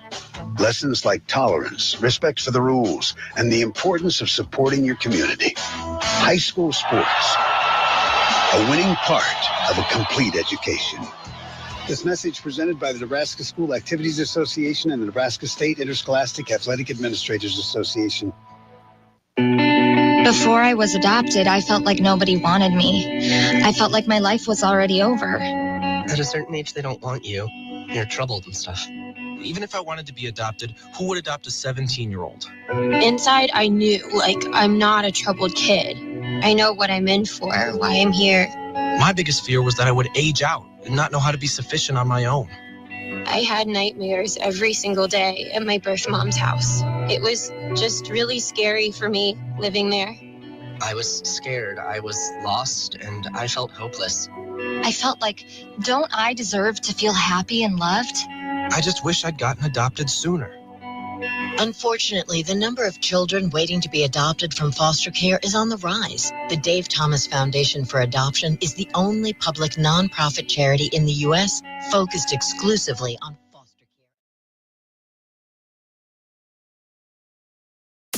Get your thoughts on now. The Real Red Reaction Show is unfiltered at KFOR. Back with you here on KFOR, KFORnow.com, and streaming Hail Varsity YouTube, Real Red Reaction YouTube, Hail Varsity Twitter, Hail Varsity Radio Twitter, KFOR Twitter, and KFOR Facebook. That's Elijah Herbal, Chris Schmidt, Bill Dolman can watch the show as we stream on YouTube with either of those YouTube channels, Hail Varsity or Real Red Reaction. You're hearing us online and on the airwaves, and we have taken a bunch of calls from you. Appreciate that. A lot of you are making comments in the stream, and appreciate you doing that. And hey, Nebraska got the win. That's what matters. Huskers were 7-6. That's a good thing. It got a little tighter than it needed to, but you'll take it. And we'll hear right now from Matt Rule in his hometown in New York, where he was born. What's he think of today's 20-15 cliffhanger, hanger on, and sometimes dominant performance? They were dominant from time to time, especially against that Boston College rushing attack. Didn't happen real well for the Eagles. Here's Matt Rule with us here on Real Red Reaction. I'd also like to say thank you, our media partner, 1011 News, for pulling this audio for us out in New York City. So 1011. Oh, good work. Appreciate that. Hat tip to you for the audio here from Matt Rule. I want to thank the New York Yankees. They've been awesome all week. I want to thank Bad Boy Mowers. I mean, this is the first time a lot of our guys have done this in great events. Even to see the 9/11 Memorial Museum as a team together was something I thought brought our team together. So grateful to all of them. Grateful to Dr. Gold and Troy Dannon and really all the staff and people. I mean, this was a big endeavor. Our staff worked really, really hard to put this together, come into a bowl game. There wasn't really a manual about how to do a bowl game because we haven't been to one in a long time. And to be honest, they worked tirelessly to get it done. And then finally, I'm just grateful to our players, our seniors. A lot of times we talk about who's not playing or who decided to leave. And I'm grateful for the guys who played. I'm grateful for the guys who stayed. I told Ty Robinson, hey, I don't think I'd play. I think he should be a first or second round pick. And he was like, I didn't do all this to not play. And so that's, in a world where, some guys don't want to do it. Those guys wanted to do it and they wanted to be here and we wanted to play and we wanted to play well. I'll probably get a little bit emotional saying this, so please forgive me. But, Ramir's never allowed anyone really to know what happened to him this year. But, a year ago, he got hurt and missed the whole season. And I sat there with him in my office, as he wept, and the opportunity came to come back this year, and he decided to come back with really no guarantees. His mom was really, really sick for the whole season. I asked him to go home. President Gold intervened and got us in contact with doctors here that were taking care of his mom as she was preparing for hospice. And I asked Ramir to go home, and he wouldn't go home. He had to play that game. He had to stay here with his teammates. Went home on the bye week. Asked me not just to tell anyone. He didn't want to be a distraction. Only let Emmett know. And they lost his mom. He lost his mom in November. And those are the kids that got me into coaching. Those are the kids that keep me in coaching. And he's awesome. And so for him to go out there and do that today, for him to have that run, for us to have to get him out of the stands to get him to accept the MVP trophy. It was never about him. So you forgive me for that. But I told him I was going to share that because it's never been about him. He loved his mother. He lost his mother, and he cares about this team. I think this is a fitting end for him. So I hope he wears his pads home on the subway and goes to his apartment and takes that MVP trophy and takes it out tonight somewhere. So with that was long. I'm sorry, but I love that kid. I love those seniors, and I'm grateful for them. So with that, I'll take your questions. There was a lot of things that happened in this game. This was a full football game. Sorry. Sam McKeon with you, Omaha World Herald. There's a lot of things that happened in this game. It was a full football game. When you think about, okay, why you won it, what do you feel like the determining factor was given everything that happened? Yeah, I mean, I think in a game where you turn the ball over twice, you're probably not going to win the game in the first half. But, the times where we didn't turn the ball over, we scored the other two drives. I thought we were able to up front, they weren't really able to get any pressure. We were able to protect. We were able to get the ball out. We, the field was wet down the one end, so we weren't able to ever win on the deep ball. We started hitting some crossers. I thought the defense played really well. I mean, we couldn't really get off the field on third down. Credit to their quarterback. They had a good plan. But we made some key fourth down stops. And we made the plays you need to make. And I had the sack fumble. Like I said, the fourth down stops. We were in significant control of the game. And obviously they came back. And I was fired up for our offense. It was the first time the offense took the ball and said enough's enough, and it went down the field. Dylan pulled the ball twice on that drive, which is what quarterbacks are supposed to do, supposed to go make game-winning plays. And then we ran power, and there's Ty Robinson, a D tackle, goes over there, old school football. And I hope Nebraska fans are fired up. We won the game in the I formation, ran power, and we made a great play. So we made the plays you need to make, Sam. I felt like to win the game. There's obviously a lot to probably correct, but that was the last game of the year, so I can enjoy it. Coach Dan Rubin from BCEagles.com. Just how does a game like this kind of sharpen your team even moving forward into the offseason, into spring, and then into next season? Yeah, I mean, I think for us it's a little bit more in that we haven't ended many seasons on a win in a while, and to go to a bowl game, and you have to get used to going to the pro season. And we want to go to the college football playoff. We want to win national championships, but playing that last game, going back out on a Tuesday, we came to New York City. We had no distractions. No one was late to anything. No one missed anything. All those things are how you win, in my mind, moving forward. So it was an experience that we needed, and we played a lot of young players. I mean, Vincent Shavers was all over the field. Donovan Jones, he redshirted this year, and he played corner for half the game. And so we got some young players, some things, some experience. So I think just the mindset of, hey, we got it done in the postseason prepares us for the future. We played a lot of young players, and so now they have perspective, and this is a really good 3 or 4 weeks for us. Hey, Matt, Brian Christopherson with Husker 24/7. Can you just talk about your defense in the red zone? Obviously, the stop on the 2-yard line, and at the end of the first half, that stop you had to. Yeah, I mean, John Butler, a first-time coordinator for us. First time calling it. I felt like it was seamless, right? There was no drop off. Obviously there's a couple players who didn't play in the game from the season, and the other guy stepped up. John did a great job. At the end of the day, Boston College did a nice job with some screens. They hit us on some screens that really hurt us. But for the most part, I thought the defense played really, really well. And down there, we were trying to make them force field goals. They only kicked 4 field goals going into the season, coming into this game this season, and then they obviously missed the first one. So we felt pretty good about our opportunity to, hey, they're not going to kick a field goal. It's going to be 4 downs. We kind of knew how to address it, and John did a really good job. Hey, Matt, Mitch Sherman from The Athletic.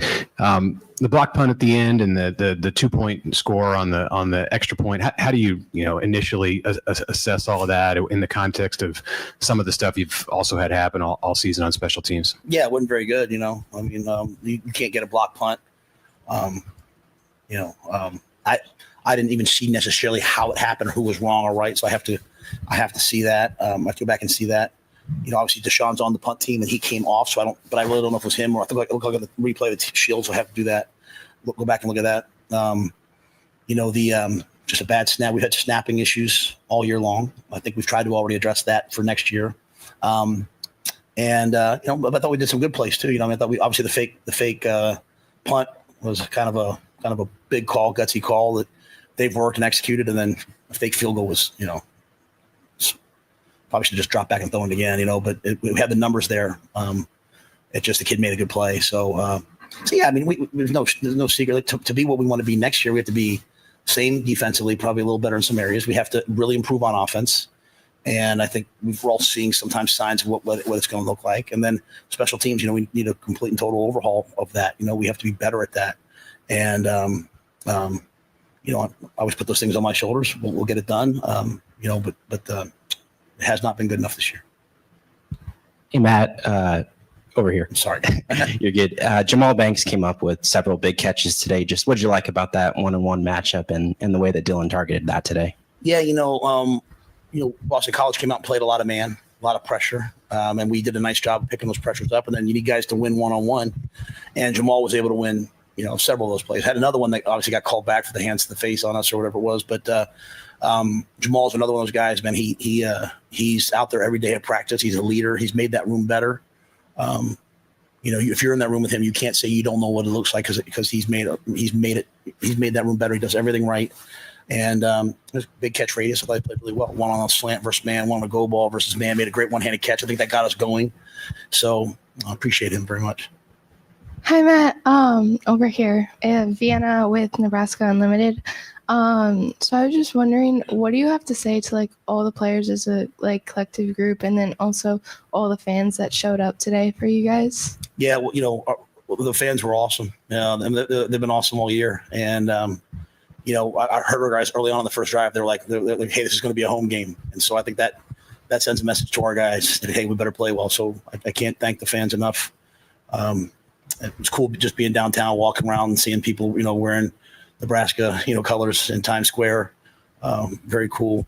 And then with the players, like I said, what my message to them was, the old school things of hard work, and that they work. And so they're better now than they were earlier in the year. They're better now than they were 3 weeks ago. And so we have big plans. When we come back on January 20th, whatever it is, we're going to work. We're going to double down on what we've done. That's the only way to make a jump.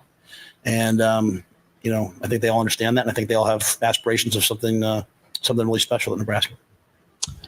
Hey, Coach, pass rush is, affecting a quarterback takes two pieces. You got to get there, and then you also got to kind of defend on the back end. Felt like today you did that with a lot of young guys, so Vincent Shavers and Willis McGahee, and then Donovan Jones. Where does he come from? So, the way that those young guys played today, coupled with obviously Ty playing, how encouraged were you by the pass rush and what it can be going forward? Yeah, we believe that the game's won, primarily at the line of scrimmage. You have to be able to run the ball, stop the run. You have to be able to protect and affect the passer. And so that's why they ran so many screens, because we had good rush. The quarterback, I thought, really played well. He stepped up. He ran a couple times. And as you said, we won on the back end. They were hitting us on sort of a dagger route. They hit repetitively, and John was yelling it out, and they still hit it. And then finally we settled down and started taking that away. So those players are good players. We believe in them, and we believe they're just going to get better and better and better. And so it was good to get them a chance to play. Donovan was playing safety all year. Bye week took a couple reps at corner, and he's really taken off, I think. Is he going to stay? We'll see. To be honest with you, I think John just has some interchangeable pieces. Mari Sanders got in there. He's a redshirt player. Caleb Benning got in there. He redshirted. So all those kids who played, they also redshirted this year. So they've got a lot of football ahead of them. Hey, Matt, Steve Marek with Inside Nebraska. That last Ramir Johnson run, that 4th and 1 to seal the win. What was that play call, and how do you think the offense executed that? I didn't see the tape, so probably when I watch the tape, I'll say, we should have done this better, that better. But there was no secret. It wasn't. It was like almost like 4th and 2. It was probably a long. They called the penalty, taking it back. So it was a little wonky out there in terms of what to do. But the guys wanted it, and they won that play. Ty comes in. Call that play. Stud right 30 hammer. It's been called that since Temple.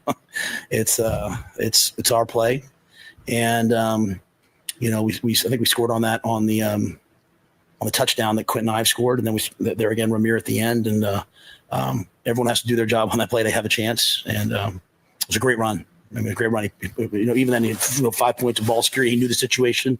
He knew 4 minute, and really good play. Matt, obviously, you know how much this program means to Dylan and his family. Just see the elation he showed after the game. What does a game like this kind of do for his development? How do you kind of put this past year in perspective for him? Yeah, I think he's had a great first year.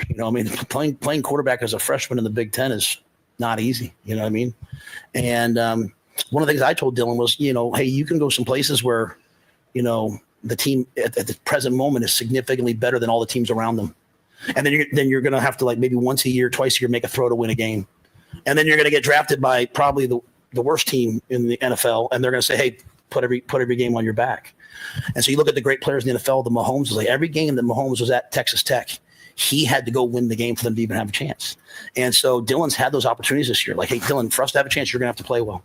Everyone else has to do the same thing. But that last drive, for us to win the game, he had to go play well.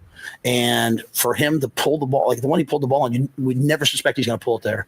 And has that run, gets hit, pulls the ball in the second one. Now he slid. So, but I mean, still just, he did the things that are hard to do to win a game. And that's what I'm looking for in a quarterback. Like, everyone's talking right now about who should be the first pick, and I watch TV and all that stuff. Like, tell me the guys who do hard things to win. And that's who I want to be my quarterback. And so I was really happy for Dylan that he did that. He's gotten so much better as the year's gone on in terms of his feet, his movement, those things. And he'll have a great offseason, and he'll make another huge jump. Really, the sky's the limit for him. Marvin Chambers, 4.0 Sports Media head coach. Congratulations on the win. Thank you. Boston College has a lot of wrinkles in their offense.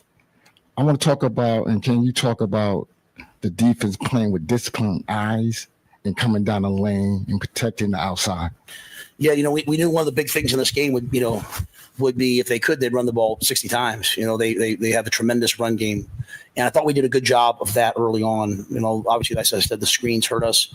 The deep in cut hurt us. But I thought our guys, to your point, did a nice job. They ran some nakeds who made the play on. Vincent Shavers made 2 or 3 great plays on screens, getting over the top, making the tackle. Even the hustle play he made to make it 3rd and 1, 4th and 1 led to that stop. So, you're right. I mean, you have to do a lot of things really well. And then even the one that Deshaun had a chance to pick and unfortunately dropped it, that was a double move they ran on Donovan. He's a freshman. He's out there playing corner in Yankee Stadium in a bowl game, and he gets a double move and he plays it. So, the guys made the plays that you have to make. I thought they did a nice job of continuously moving the chains. We just didn't give a lot of big plays, and obviously we did a nice job in the red zone. I know you talked about the emotions for Rahmir today, but what went into the game schematically for him to have his best game of the season today? Yeah, I mean, Rahmir was banged up down the stretch, so I think since Dana's taken over, having backs who can run multiple run schemes, they have to run inside zone, outside zone, power counter. They have to be able to run those runs, but then are also viable in the passing game, that have great hands and can protect. And so Rahmir's that true sub back that can do that. He can run the football. He can also get out, catch the football. Emmett's the same thing. And so, Emmett had some great plays. Rahmir had some great plays, but I think the biggest thing was, we threw our way to success. We threw a lot of over routes. Once, they were defending the go ball, we got away from that and we went to more crossing routes. Dana made a great observation. Obviously it worked out, and the backs are a big part of that, picking up blitzes, but also getting out and catching the ball. So he's a true dual threat, versatile tailback. Real quick. What does it mean to have finished with a winning season? Now, 6 and 7 is a lot different than 7 and 6, not just for the future, but setting off the senior year. Yeah, I don't even think you should say 6 and 7. No, that's such a miserable thought right now. Let's be positive, guys. They won a bowl game. I'm with you, but seriously, that was in our head. Like, and again, it's not. The program's still going to do what the program's going to do moving forward. Like we have the right plan. We know what we're doing. The guys know what they're doing. I think the biggest thing was, we were sitting out there. Nash said it took 5 years, but I can say I'm a winner. I can finally say like I'm a winner, and they're winners in everything in life. But when you go out there, they keep score, and you got to make plays, and so. Even as the game, I said 3 things to them yesterday. I said, hey guys, number 1, I want you to wake up excited. The bowl games are usually about who's the most excited team. Number 2, so I said, watch all these games that are happening. One team gets up, another team comes back because no one wants to play 60 minutes. They want, once they get up, they think the game's over. And I said 3, like there's gonna be a time in the game where, oh, here we go. And I said, just double down. Like enough with the I'm nervous, and just say we're gonna do this. And so. Even when they blocked the punt and ran in, it was 1-score game. I was like, we're going to find a way to get it done. And so I think that's the biggest thing is that finally finally they can walk off the field and say, hey, we got it done. We'll have a lot of momentum heading into the offseason. I think we're doing really well in recruiting right now. I think we're finding the right guys. And I think you see to Sam's point he asked earlier, there's some guys on this team who are the right guys. And so we'll put the picture together really well. And I'll let you guys have the rest of the offseason to ponder what we'll look like next year. So I'm excited, though, about where we're headed. So thank you, guys. That was Matt Rule, his post-game presser. This will wrap up Real Red Reaction on radio with KFOR, KFORnow.com. Want to hang out for another 15, 20 minutes, please do so, as we'll be on the digital platform. So your smartphone, laptop, whatever you want to find and follow us on, you can do it the following ways: Hail Varsity YouTube, Real Red Reaction YouTube, Hail Varsity Twitter, Hail Varsity Radio Twitter at HVarsity Radio is where you follow that, KFOR Facebook and Twitter. So that's where you can go to hang tight and hang out some overtime with us. Bill Dolman, Elijah Herbal, Chris Schmidt. And thanks for hanging out all season long. Big thank you to Slim Chickens. They have powered this post game, some of the good, some of the sad, all season long. 14th in Pine Lake, 84th in Old Cheney. So get some Slims tonight and enjoy a bowl victory for the first time in forever. It was pre-Elijah last time you got to have this feeling over the holidays with a Nebraska bowl game, let alone bowl win. Pre-Elijah working this job, not pre-Elijah being alive. I'm not that young. Right. Yes, I know. Two different ways you can look at it. Gray Woman 79. This is our parting shot. Foley's got 2 days before his contract expires. Maybe everyone in the press pool is just hoping he rides off into the sunset. There was a question asking who is going to ask about special teams. Matt Rule pretty directly addressed it there in that press conference, saying Mitch we're going to need need wholesale changes on special teams. Read into that what you will. Wholesale changes to me means top to bottom, personnel and coaches. So you can read into that how you will. So all right. Are we going to need to take a half-second pause here to get switched over? Yeah, just give us a nice clean out. Okay, and we'll head over to the digital side. CW says GBR. And we're staying digital. Okay, we are. Bill, Elijah, let's hit some final thoughts, some final takeaways. We'll have further thoughts and takeaways tomorrow live at 10:30 with the Average Joe Sports Show podcast. So be a part of that.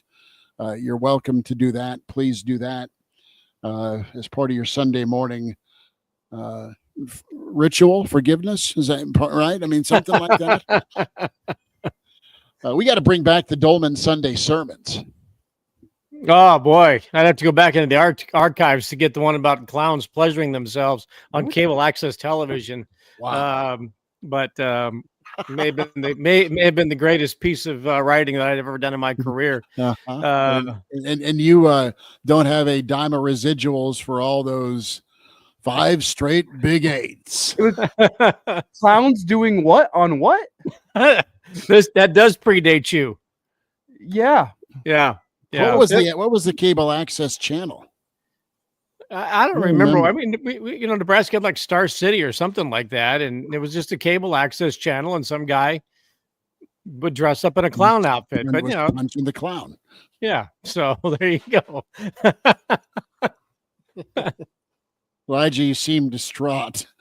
Yeah, you missed it. Arguably the greatest, sports talk show in the history of Lincoln, with Bill Barker of KTGL, Trev Alberts, Mike Babcock, Ken Hamilton, and myself, and a young buck named Chris Schmidt, who was the intern, thinking, I think I'd like to get into sports talk radio. 1998. So, yeah. Cigars and whiskey and all the fun. Yeah. So Unsportsmanlike Conduct, the original. Yes, the original. So let's dive in, guys. Some takeaways. First on the season, success. You're over 500. You get 7 wins. You got a lot of young guys that have played well. Okay. You held on despite some hiccups today. the less than 30,000 foot view. Nebraska needed to stop the run today. They did that. Just 1.8 a carry for BC. Nebraska needed to get after the quarterback and TFLs. Nebraska did that. They had lots of tackles for loss. Nebraska was really good in the red zone. And Nebraska was really good at getting off the field on fourth down. Not third down, but fourth down.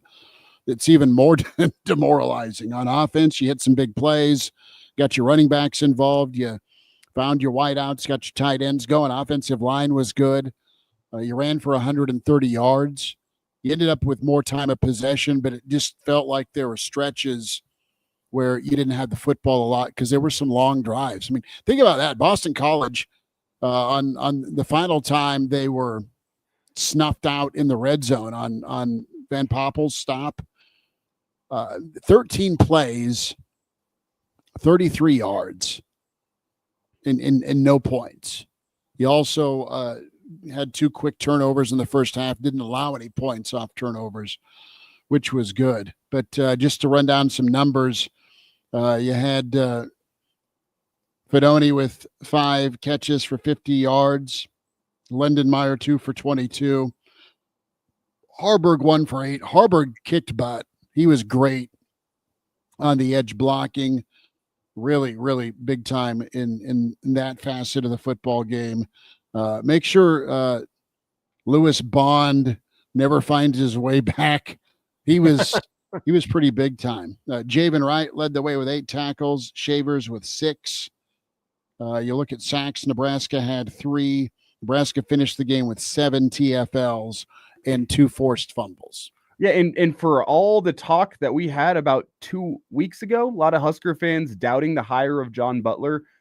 Do you feel better about it now? I think your job wasn't to overload them and screw them up for the bowl game, but they looked different.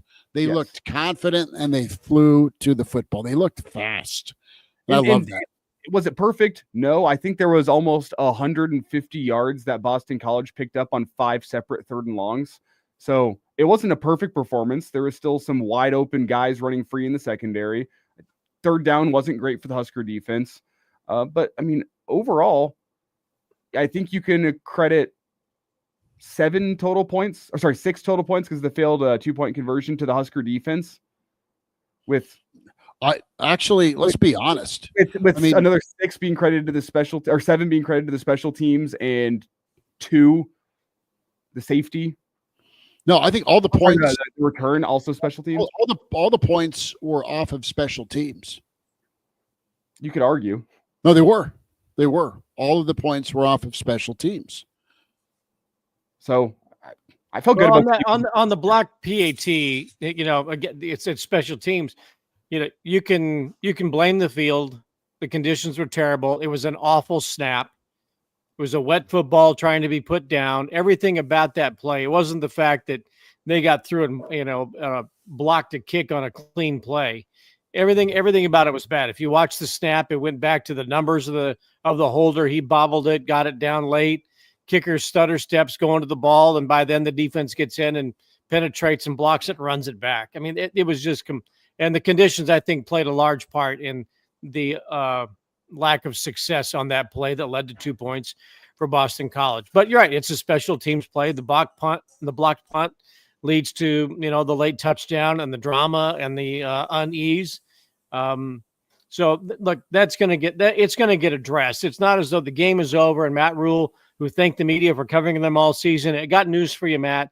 The off-season coverage begins tomorrow. So you've got a lot of things are going to be happening between now and the start of spring football. And I think a lot of things are going to be happening between now and next week in terms of personnel. Nobody mentioned anything about, Marcus Satterfield today, and that's fine. Maybe he's back and Dana Holgerson is fine having him be his tight ends coach. We've talked about it many times on this show.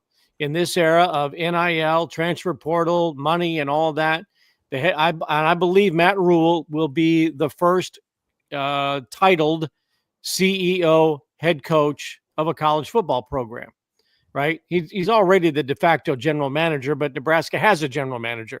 So you've got to give him another title so he can handle all the administrative duties that go with coaching these days. Dana Holgorsen and John Butler are going to be the head coaches of their respective sides of the football.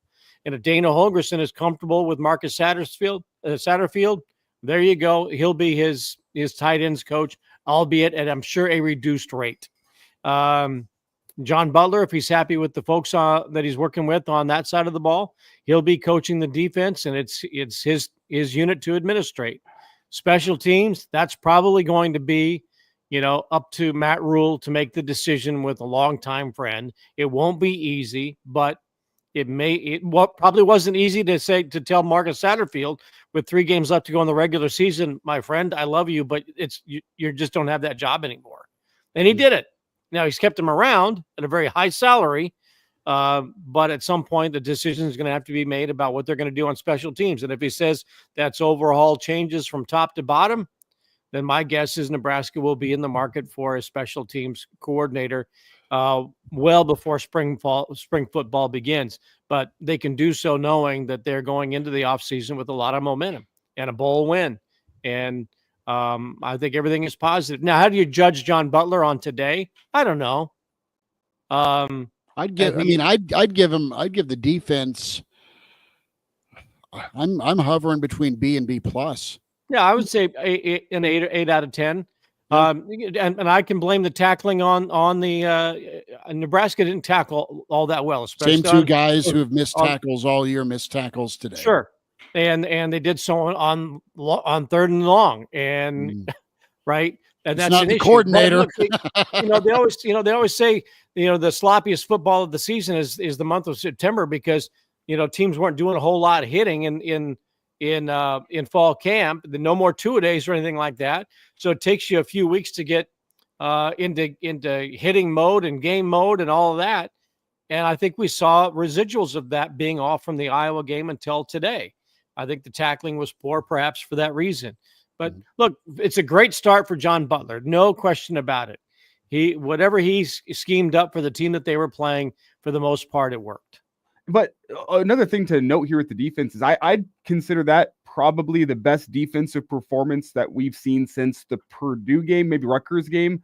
You could maybe argue Ohio State, they had a good defensive performance. Ohio State's talent won that day, and they put up more points, but that was also a good defensive performance. But you did it today without Bear, without Princewell, without Jamari Butler, guys that played important roles within this defense this season.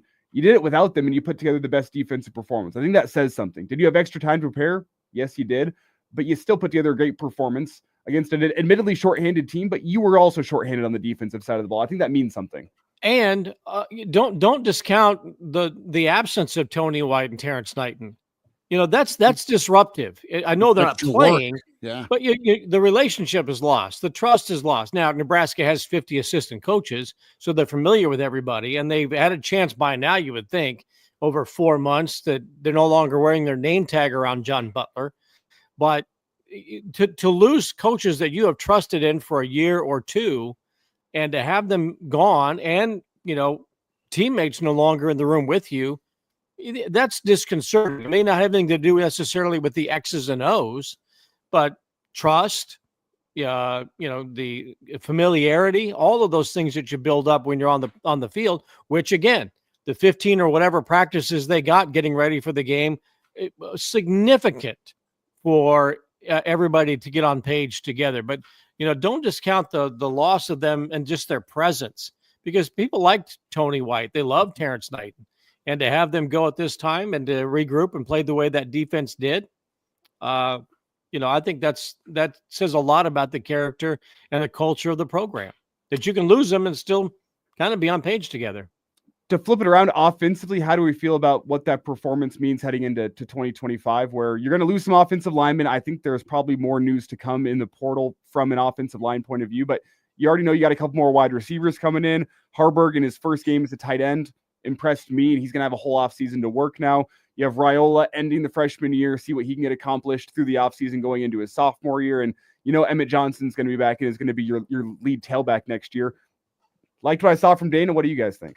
I think the offense scored enough points to win the game. right? Period.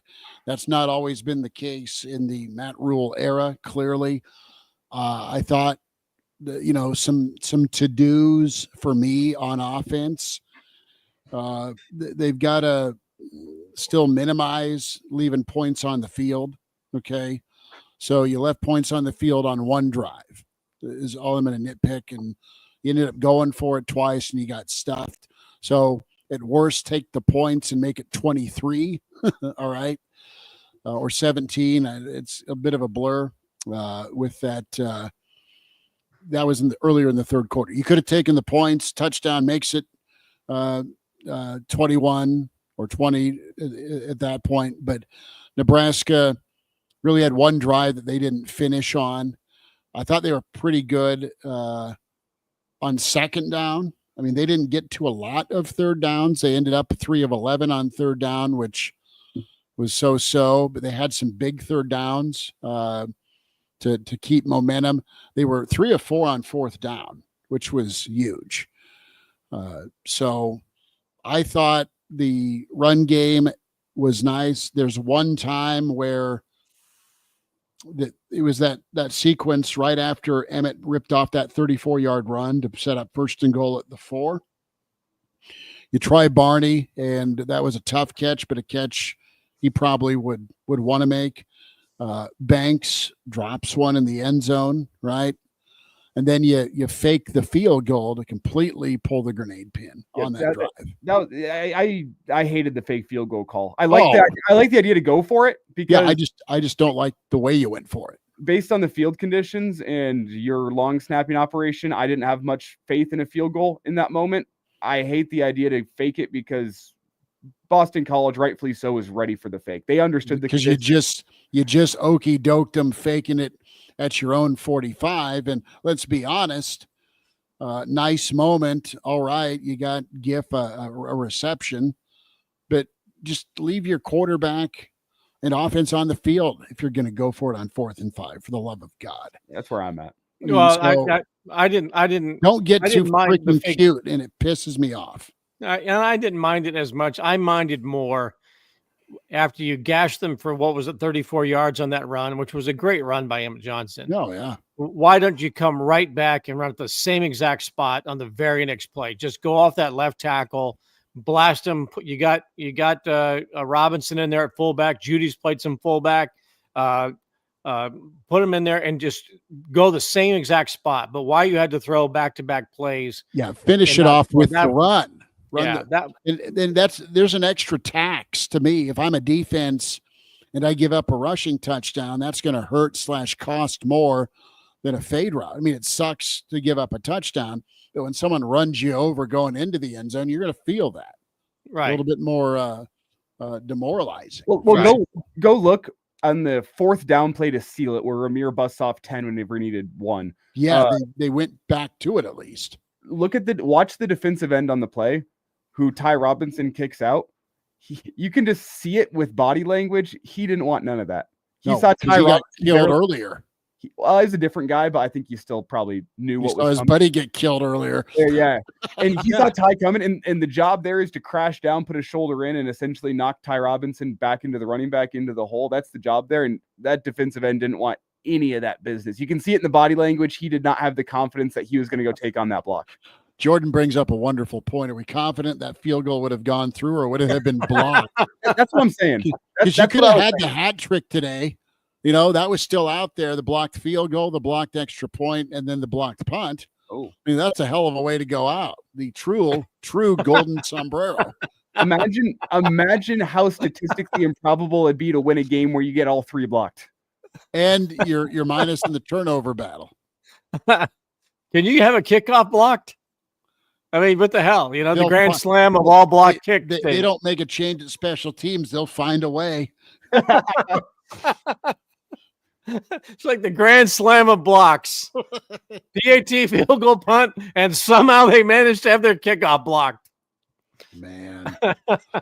We saw him for one play, but old Quentin Ives got the touchdown. Hallelujah. Yeah. Oh, yeah, he's a Northeast guy, too, so he was pretty close to home. The trifecta of Husker running backs getting the touchdown today. They did. Yeah. They did. Yeah. Look, it was a Like for Nebraska football, where this program is at, it's a great win, and I know that was an ugly track and bad weather. I loved how sloppy it was. I loved that the jerseys were dirty.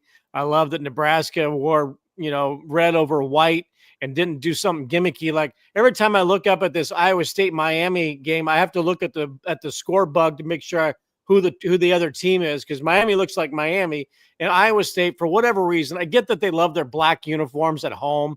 Okay, fine. But all the graphics have Iowa State in gold and red. Then why can't they just go with what their identity is?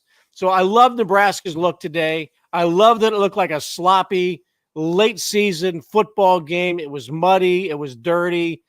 And they get the win. They're slopping around. And to me, it was Gotham Bowl-esque. And that's one more thing to note here with this game. Nebraska came out of that game healthy, which is big on a field such as that. Like no key pieces for next season, at least as far as we know right now, were injured on that terrible field. That is a absolute win for a bowl game whenever you're setting yourself up for 2025. Hartzog, went out. I don't know what the extent of the injury is. It looked like it was a shoulder when he fell. And I guess that wasn't field related, so that's why I didn't. Right. Yeah. And for a guy like Ty Robinson, I suppose there is a danger in that, but you can get hurt in any matter of ways. These guys who are so worried about playing the game, that they go and think, well, I'm not going to get hurt when I, make a cut in a 40-yard or a 10-yard shuttle run in front of the scouts. You can get hurt in any number of ways. So when guys opt out because they don't want to get hurt, that to me is ridiculous. You want to play football, you want to play basketball or whatever, and you opt out because you don't want to play. I remember when Zion Williamson, rolled his ankle and his Nikes blew out in his freshman season at Duke, and there are people saying, you know what, you shouldn't play it after the first of you shouldn't play anymore. You need to sit out until the draft. This was like in December or January. If you're going to play. Injuries happen in any kind of way. So Ty Robinson, again, I go back to what I said right at the beginning of the show. I think he did himself a great service by playing, showing leadership, playing well, leaving with a bowl victory and a lifetime memory. And I'm sure he improved his draft stock today for what he did today, as opposed to sitting out and having some good measurables in late January or February. Who do you think takes the reins moving forward? Who needs to be the guys who step in leadership and performance wise, like Ty and Nash? Well, one thing I'll say offensively, we've hit on this at the beginning of the show. That fire you saw from Dylan Ryle on the final drive, you need more of that going forward. Don't get penalized, as you say, Schmidt. You don't take it too far, but it means something whenever your quarterback leads from the front. I mean, how many quarterbacks can you think of? Like so many fan favorite quarterbacks. Mahomes, I'd say, leads from the front with that Chiefs team. You think of Baker Mayfield, what he's done for his entire career leading from the front. Tim Tebow's another guy. Jameis Winston this year in the NFL, you've seen how he leads from the front and the team rallies behind him now. The Browns are not good, but you still see how Jameis has kind of galvanized that team after a horrible start to the season. I think it's really, really important for a team to be able to follow its quarterback as a leader within the team. Absolutely. And you need to be vocal all the time, not just when you got a first down to ice it. It's got to be an all the time thing. It's got to be authentic. And does Dylan have that in his personality? Look, Pat Mahomes is kind of Joe Cool. He's not the same as Baker Mayfield or Tim Tebow in that regard. So, but he leads by presence and he leads by performance. But is he going to be the Tommy Frazier type, where you're not the most popular guy, but you are a leader, in a different way? I don't know if that's in Dylan's makeup just yet. I'm not saying it's not, and I'm not saying he isn't a leader on this team, because look, he is by the nature of his position. He's a good guy. I could see a Heinrich Harburg, being somebody that, is well respected. Not saying Dylan's not. I think, with what Harburg has done and gone through, still around, and is going to be probably in a fairly prominent position next year, you might see some leadership out of him, although he's a pretty, low key guy as well.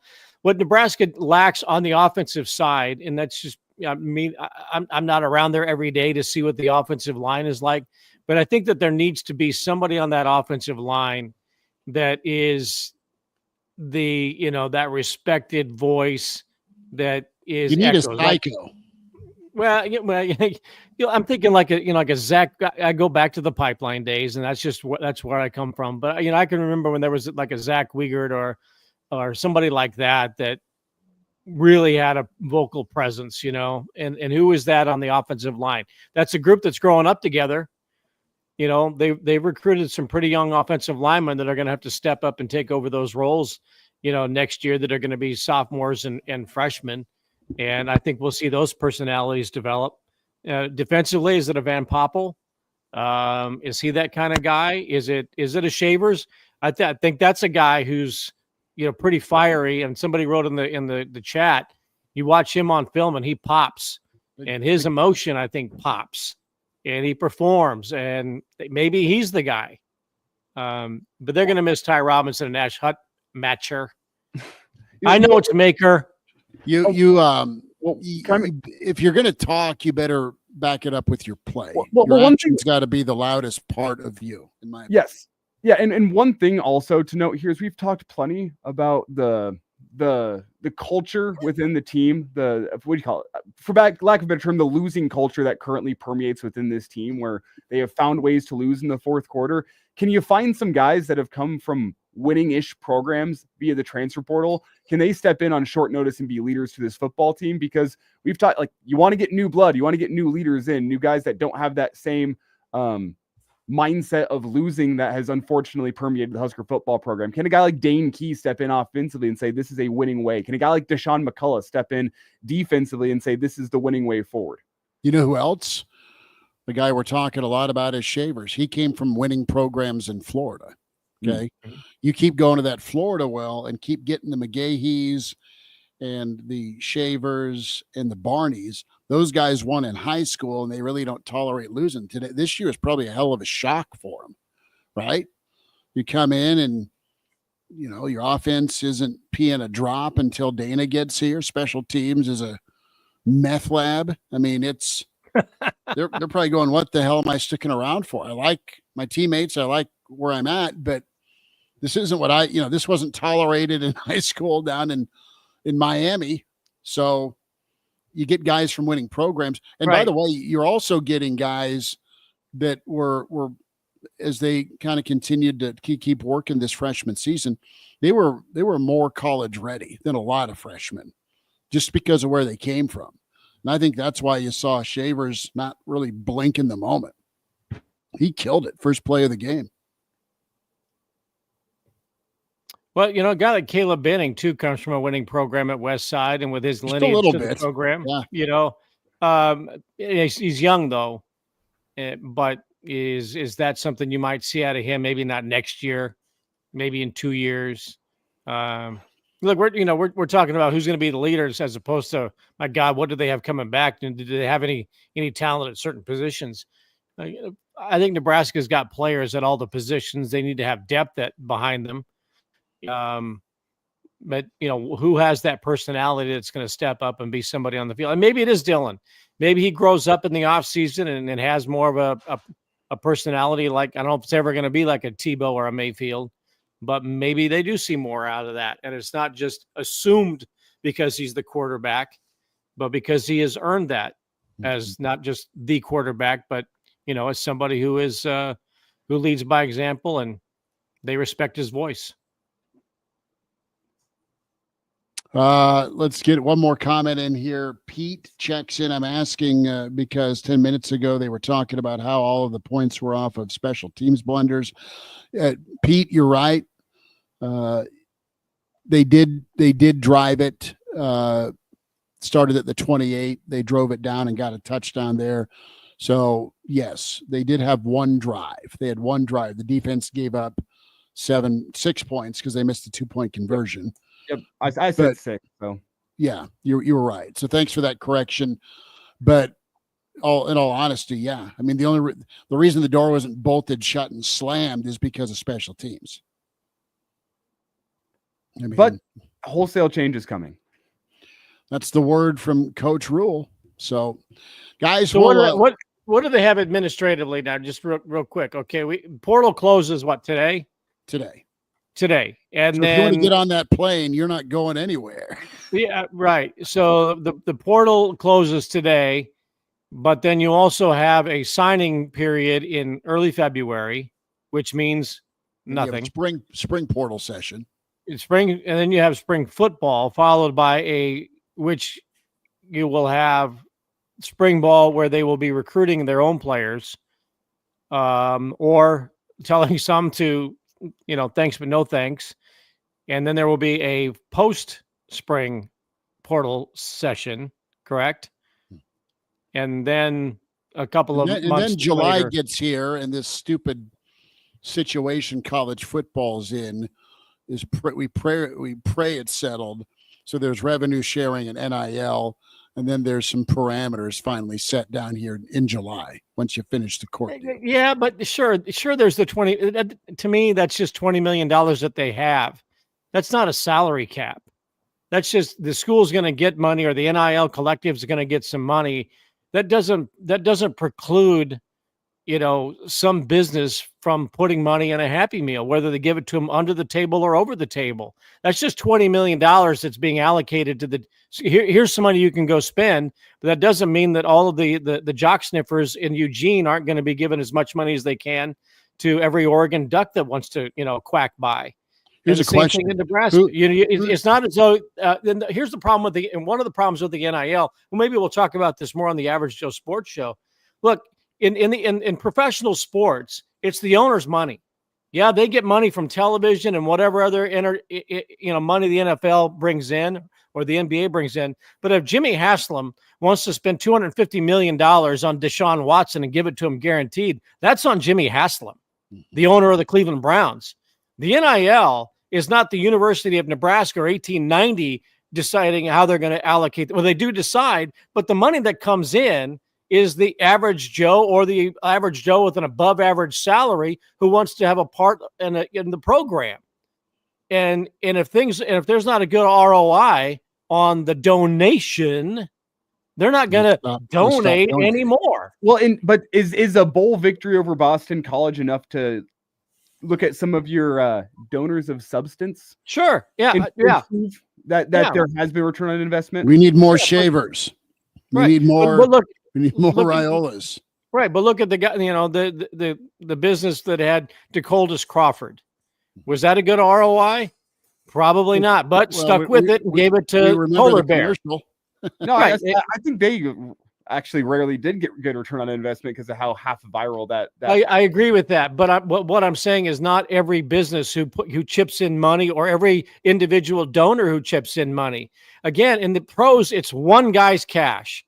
He gets a lot of money from the NFL and he can spend it how he wants, but it's his money to go. I'm going to give Deshaun Watson $250 million. This is a lot of people who donate money, and that's why they're continually asking for people to give to 1890, right? In Oregon, they've got one really big sugar daddy, and he is able to give all kinds of money. Talk to Uncle Warren.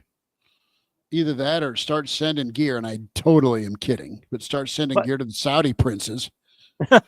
Well, there are some venture capitalists out there who have private equity, brother. Private equity. Yeah, about buying or supporting college football programs. That's being talked about.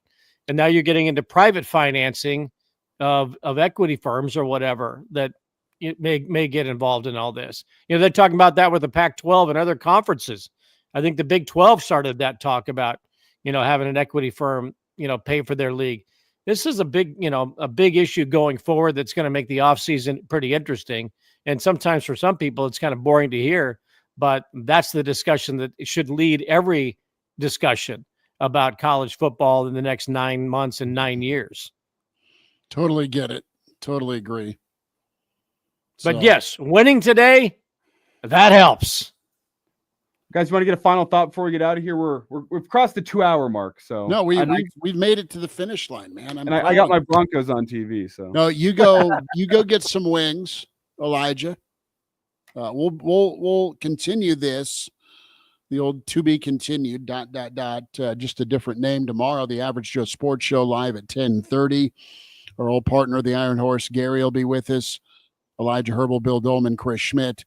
And like and subscribe on all the different platforms, KFOR, as well as Hail Varsity, the Real Red Reaction YouTube channel, Hail Varsity Radio Twitter, and Hail Varsity Twitter as well. Final thought. No, it's a good win. Winning is hard. That has been reinforced time and time again this season and in the past several years by Nebraska football, where it is not ever a breeze with the wins. We'll see if they can make it less of a struggle, less painful, because your mind goes back to Iowa, right? Sorry. They need to ease up the PTSD for Nebraska fans when it gets close. And that they're a work in progress. I appreciate that with your steps taken. Continue to get good ball players, continue to coach them up, keep the right dudes here, and fix what you can fix.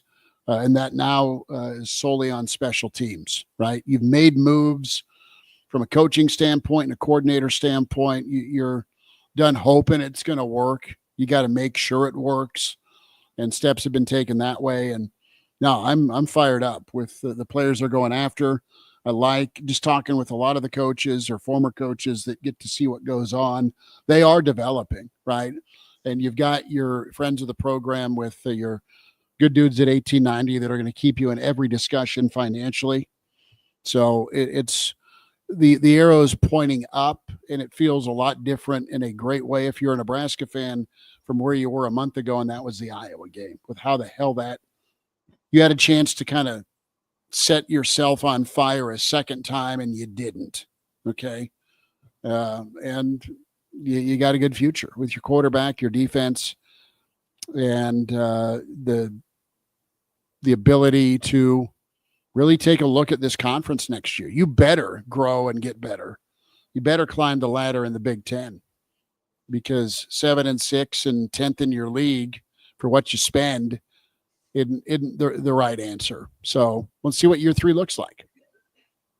Yeah, there's reason for optimism simply in that you won more games than you lost this season, and it's been a while since we've been able to say that. So that's reason for optimism. I'm with you, Schmitty. Arrows pointed up. I'm not sure it's straight up right now, but it is up compared to where you were a couple of seasons ago. You saw reason for optimism with younger guys that stepped in and played today. Your younger guys have been good. The ones that are still here, you got to be really happy for those guys on the defensive side of the ball. Yeah, you saw reason for optimism with the coaching staff on both sides of the ball. The offensive staff, especially with Dana, seems to be a more competent operation. You saw, I thought, good things from John Butler today. That defense seemed to be confident in their game plan. They flew around. You kind of see the future, or the vision for the future of the Husker defense. Special teams was terrible, but hey, there's only one way to go with special teams, and that's up if you make the wholesale changes that you say. You got to capitalize, though, as we kind of talked about here, from NIL, from buzz, from guys in the portal that look at a guy in Dylan Raiola and think there's reason for optimism for the future. You got to be able to capitalize in multiple ways off a bowl victory. Portal, recruiting, NIL funding, all of those things you have to capitalize on over the next 6 months or so, because as we know in college football right now, it's year to year. You can make big strides in one offseason. And Nebraska, to their credit this season, they need to make strides this offseason, but I don't think it's giant strides they need to make like in Indiana last season or a Colorado a couple seasons ago. Like you keep on building the way in which you've been building. You bring in more talent, and I think there's reason for optimism that next season can be even better than 2024. And this season was a success at the end of the day because you won more games than you lost. You made it to a bowl victory, and you got to hoist a trophy at the end of the season. So on to 2025. You better have a flirtation with what Indiana did next year based on this roster you have. You need to capitalize on this roster you've been able to keep together. Yep. But Dylan Raiola had a decent freshman season.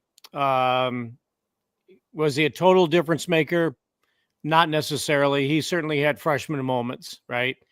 I think he needs to make some substantial improvement to becoming, a game-changing quarterback that when he's on the field, you pretty much expect him to score every time.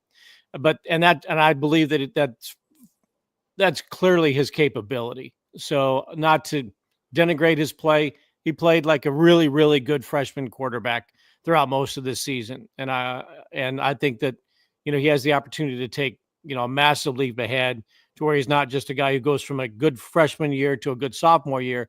He can become a difference-making quarterback next year. Nebraska's got to develop a deep threat, right?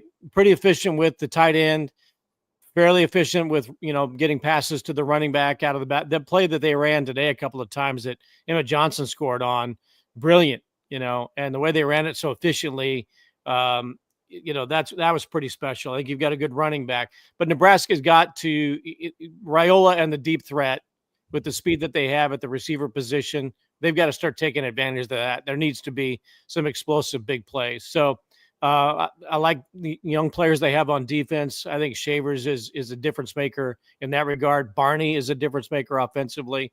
I want to see Carter Nelson grow up a little bit more. He had a I don't know what happened to him this season, what they did with him. I think his hips dinged. Okay. I'm looking forward to Heinrich Harburg next year being kind of a difference-making multi-use player. I think that, I think getting him on the field more is going to be beneficial to Nebraska. I think the schedule for Nebraska next year is pretty user-friendly. Look, they weren't that far away from 3 more wins this year. Overthrow against Illinois, the botched end of the game against Iowa. And look, if they made a couple of more plays against Ohio State, they should have won that game. Dante Dell keeps his feet on the ground instead of trying to, leap over the line. Maybe they win that game, right? So they're not that far away from 2 or 3 more wins this season. And look, at this stage right now in December, you win a Diamond Head Classic Championship and the Pinstripe Bowl. Who's got it better than Nebraska fans right now? Did you know Nebraska is the first team to have both a Pinstripe Bowl championship and a Diamond Head Classic championship? Who's got it better than us? Cabinet, let alone in the same year. Elijah, are we grilling steaks and playing golf tomorrow after the Average Joe show? I'll think about it. I also got to get the best of set up for this next week, so I might have to come in and do that as well. Bill, appreciate you, brother. Yeah, boys. Thanks for coming to us in SEC country. Elijah, appreciate you. Thanks to all of you for hanging out. And NCZ says it is the Average Joe tattoo time if Nebraska's in the playoff. We will screenshot this. It's all good. We'll talk to you tomorrow on the Average Joe Sports Show. Thanks for tuning in on KFOR all season long, KFORnow.com, and also with Hail Varsity Radio and Hail Varsity YouTube. Have a good one. Enjoy the bowl win. Huskers finish off 2024 at 7-6.